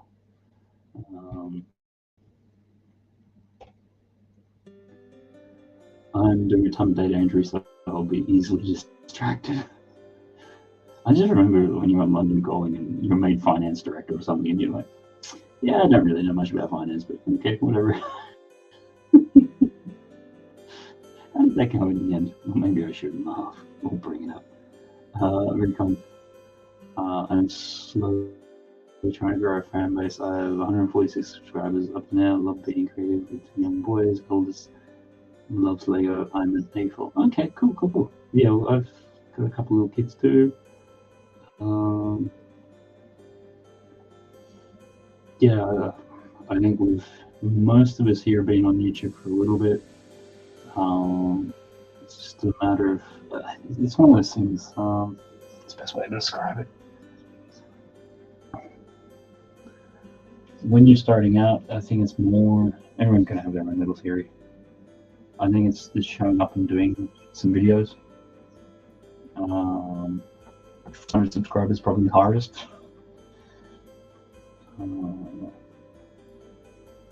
Yeah, and I think it keeps changing, it keeps evolving. And yeah, we'll definitely check out your stuff. The other thing you probably do, yeah, if you want, drop a link into the comments. And after this video gets published, you can also drop a link into the chat, so then anybody watching the comments back can see it. And then once the video is finished processing after the stream is done, feel free to drop a link into the comments as well. And hopefully people go along, check it out, subscribe, do all that good YouTube-y stuff.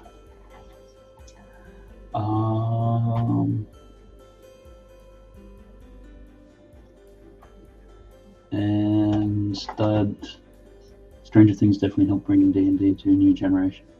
Yeah. Now, Stud, something you might appreciate. Stranger Things, they, in the episodes and things, the different seasons, they had when they're at some point in time. And I remember in the 1985 year one, they then a remote control Ultra Magnus Transformer. Now, the thing which I found really interesting about that, and maybe this is just the age generation, Ultra Magnus Transformer didn't come out until 1986. It was a year later. They did have the Diaclone version in 1985, but that was a completely different color scheme. So it's just like, getting so hung up about. I guess the thing which really focused me on that is, if you ever watch Good Morning Vietnam, and there was a commentary on that, and towards the end, when you've got the helicopters and they're all going in and they're bombing and everything like that, and they play It's a Wonderful, I'm going to get it wrong, It's a Wonderful World over it, and the director lamented so much about including that, because he's like, that song didn't come out until another 3 years later. And he's like, if I put this in, people are going to pick up on the fact that it wasn't done at that time. And that's, I think I saw that when I was a couple of years after the film had been released. It must have been one of those, you know, back in the day when they used to do the making of shows to help promote new movies that had come out and something, and it'd be on cable and reruns or something like that. I think it was on one of those. So, yeah. Try to just bring the stop motion to life with right sound effects to pages. I wanted the music in the background to feel like it was part of the garage, and a bit of echo to give space for it. Yeah, no, I've done a little bit of stop motion, only kind of rough and ready. If you have a look, there's a short, I built a kind of custom Sonic the Hedgehog mock, and then I did a short where I was doing it like a normal game, where Sonic's running through, and you got the background music, and then, you know, if you jumped up and hit a coin, and you get the coin sound effect, the jumping sound effect, Even when you had written soundboard out of the game, and even when you had all the original sounds, and you could layer it in, it just took so long to do. So yeah, I know what you're saying, like, you know, but it adds so much to it. If it's not there, you notice it. So um,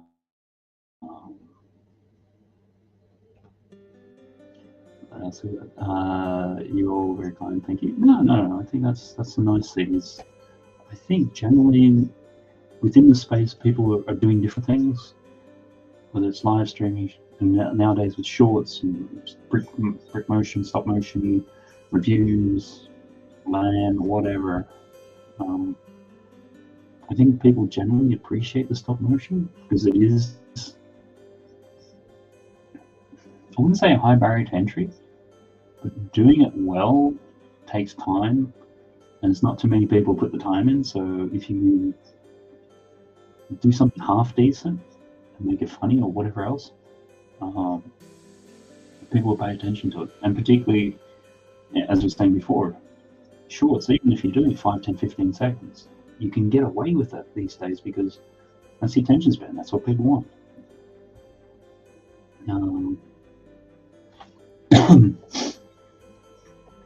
Yeah, British, saying welcome, and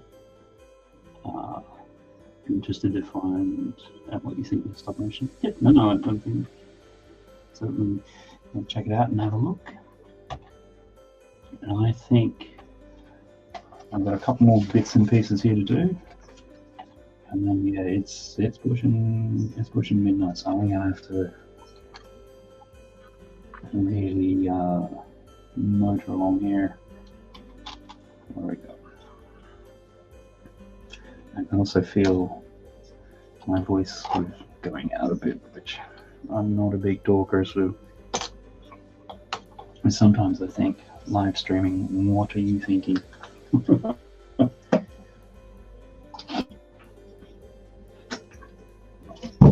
that's not good.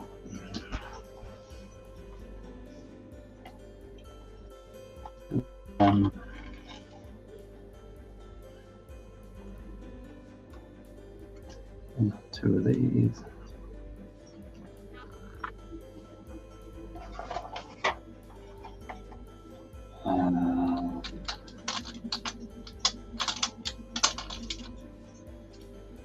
Got a couple more of these little bits here. I think Stud just going back to the D&D.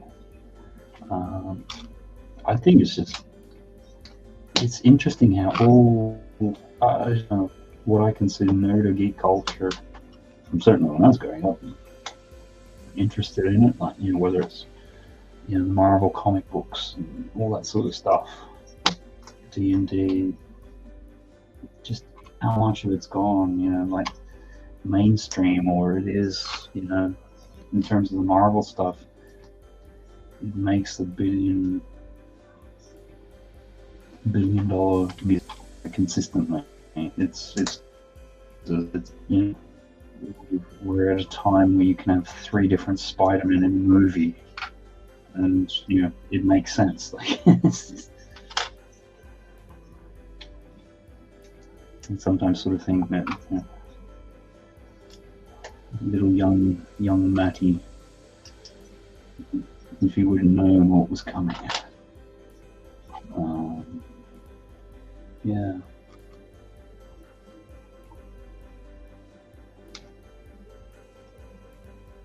So where are all these? So these are, I guess, the tails? What is this?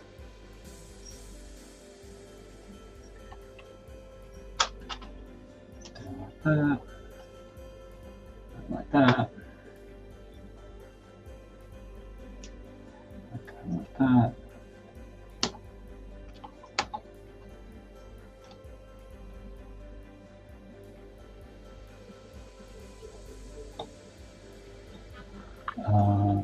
Trevor, I keep looking at the set you're building. It looks awesome. Yeah, no, it's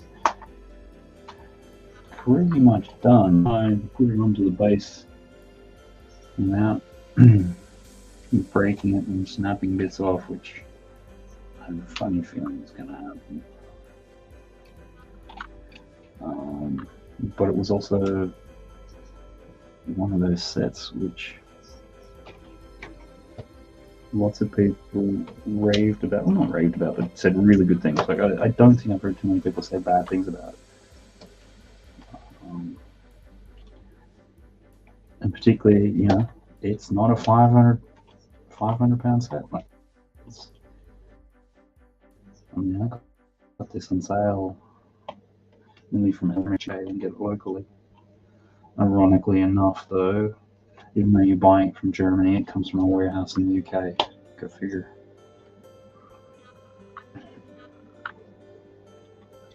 Yeah, it's pretty cool.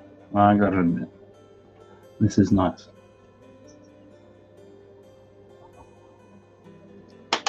Except for that bit that fell off. Okay, so that's not that hinged. I know we're at a really interesting angle. This is what it looks like. Come on. Let's move that out of the way.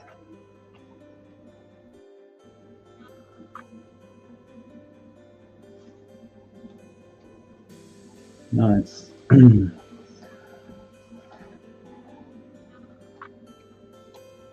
of those things you just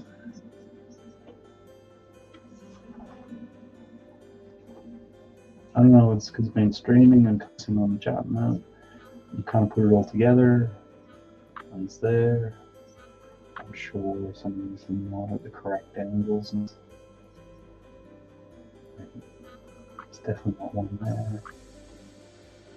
I don't know, it's the pose on this is weird. And you know, it's that. Mine seems to be falling over halfway backwards, whereas the one in the book is a bit more forward leaning. I probably do have. And, you know, I just have this weird feeling if I push this too much, I'm gonna have 300 pieces of Tallneck all over the place. Am I? Usually, I'm generally only every second week. But I think this week's back to back. I think Greg's overbooked next week anyhow, so he asked me to do this week rather than that, which I'm cool to do. Usually it's every other week. I'm doing sketches or something or whatever else. So that is 8:30 London time on London Bridge Bricks channel, 3:30 US, silly clock in Australia, as I keep saying. So yeah, please drop in. Good to see you there. Drop your links in the chat around the video, whatever else. Feel free to do that. Try to get across and have a look. Thanks very much for letting me drop a link in the channel and comments once the video is uploaded. It's very kind and helpful. I really appreciate it. Yeah, certainly if you do it once it goes up there, then I try to make a point to respond to everybody who ever comments on any of my videos. I don't know. I know at a certain stage that won't be possible.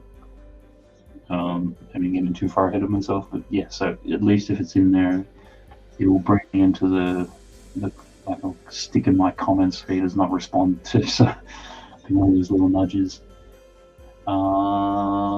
And yeah, I think that's everything for tonight. I really enjoyed it tonight, guys. Thanks for everyone who stopped by, having a chat. I'm looking to do these every week, so that's 8:30 UK time, 3:30 EST America, silly clock in Australia. It's like 6 a.m., 3 a.m. in Sydney or something like that. And it's whatever. And to any of the people watching this on replay, you guys are great too. It's amazing the number of people who are watching this on replay. Post your comments there. See what I don't know what I'm going to build next week. I'm thinking in the short term keeping this maybe video game themed, so maybe it's a Mario one. Or I do have a Castle Grayskull I want to get to at some stage. There's a lot of stuff. So anyhow, I'll try to do that as well. I'm usually really bad, so I think this is the second time the stream, like buttons below, share, subscribe, all that good YouTubey stuff. So And thanks very much to the people who have been in Trevor's videos. Door build, stud series, so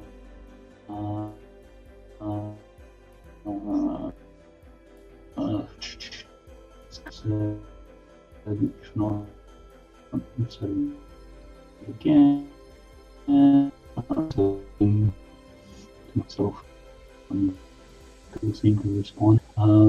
Ben's Brick Designs, good to have you in as well. Just going back through, what else we got? I think is that, and Greg popped in from Under Bridge Bricks a little bit as well. So again, everyone have a good evening. London calling tomorrow, always a bit of fun there, do some sketches. Trying to think if I've got any videos. I think the most recent ones, I did a little Fortnite mock thingy, check that out. I've got ones which I'm trying to get out if I get some time, so I always appreciate having a look at that. Anyone leaving comments, anything like that, and I'm just rambling, so I'm going to ramble out of here.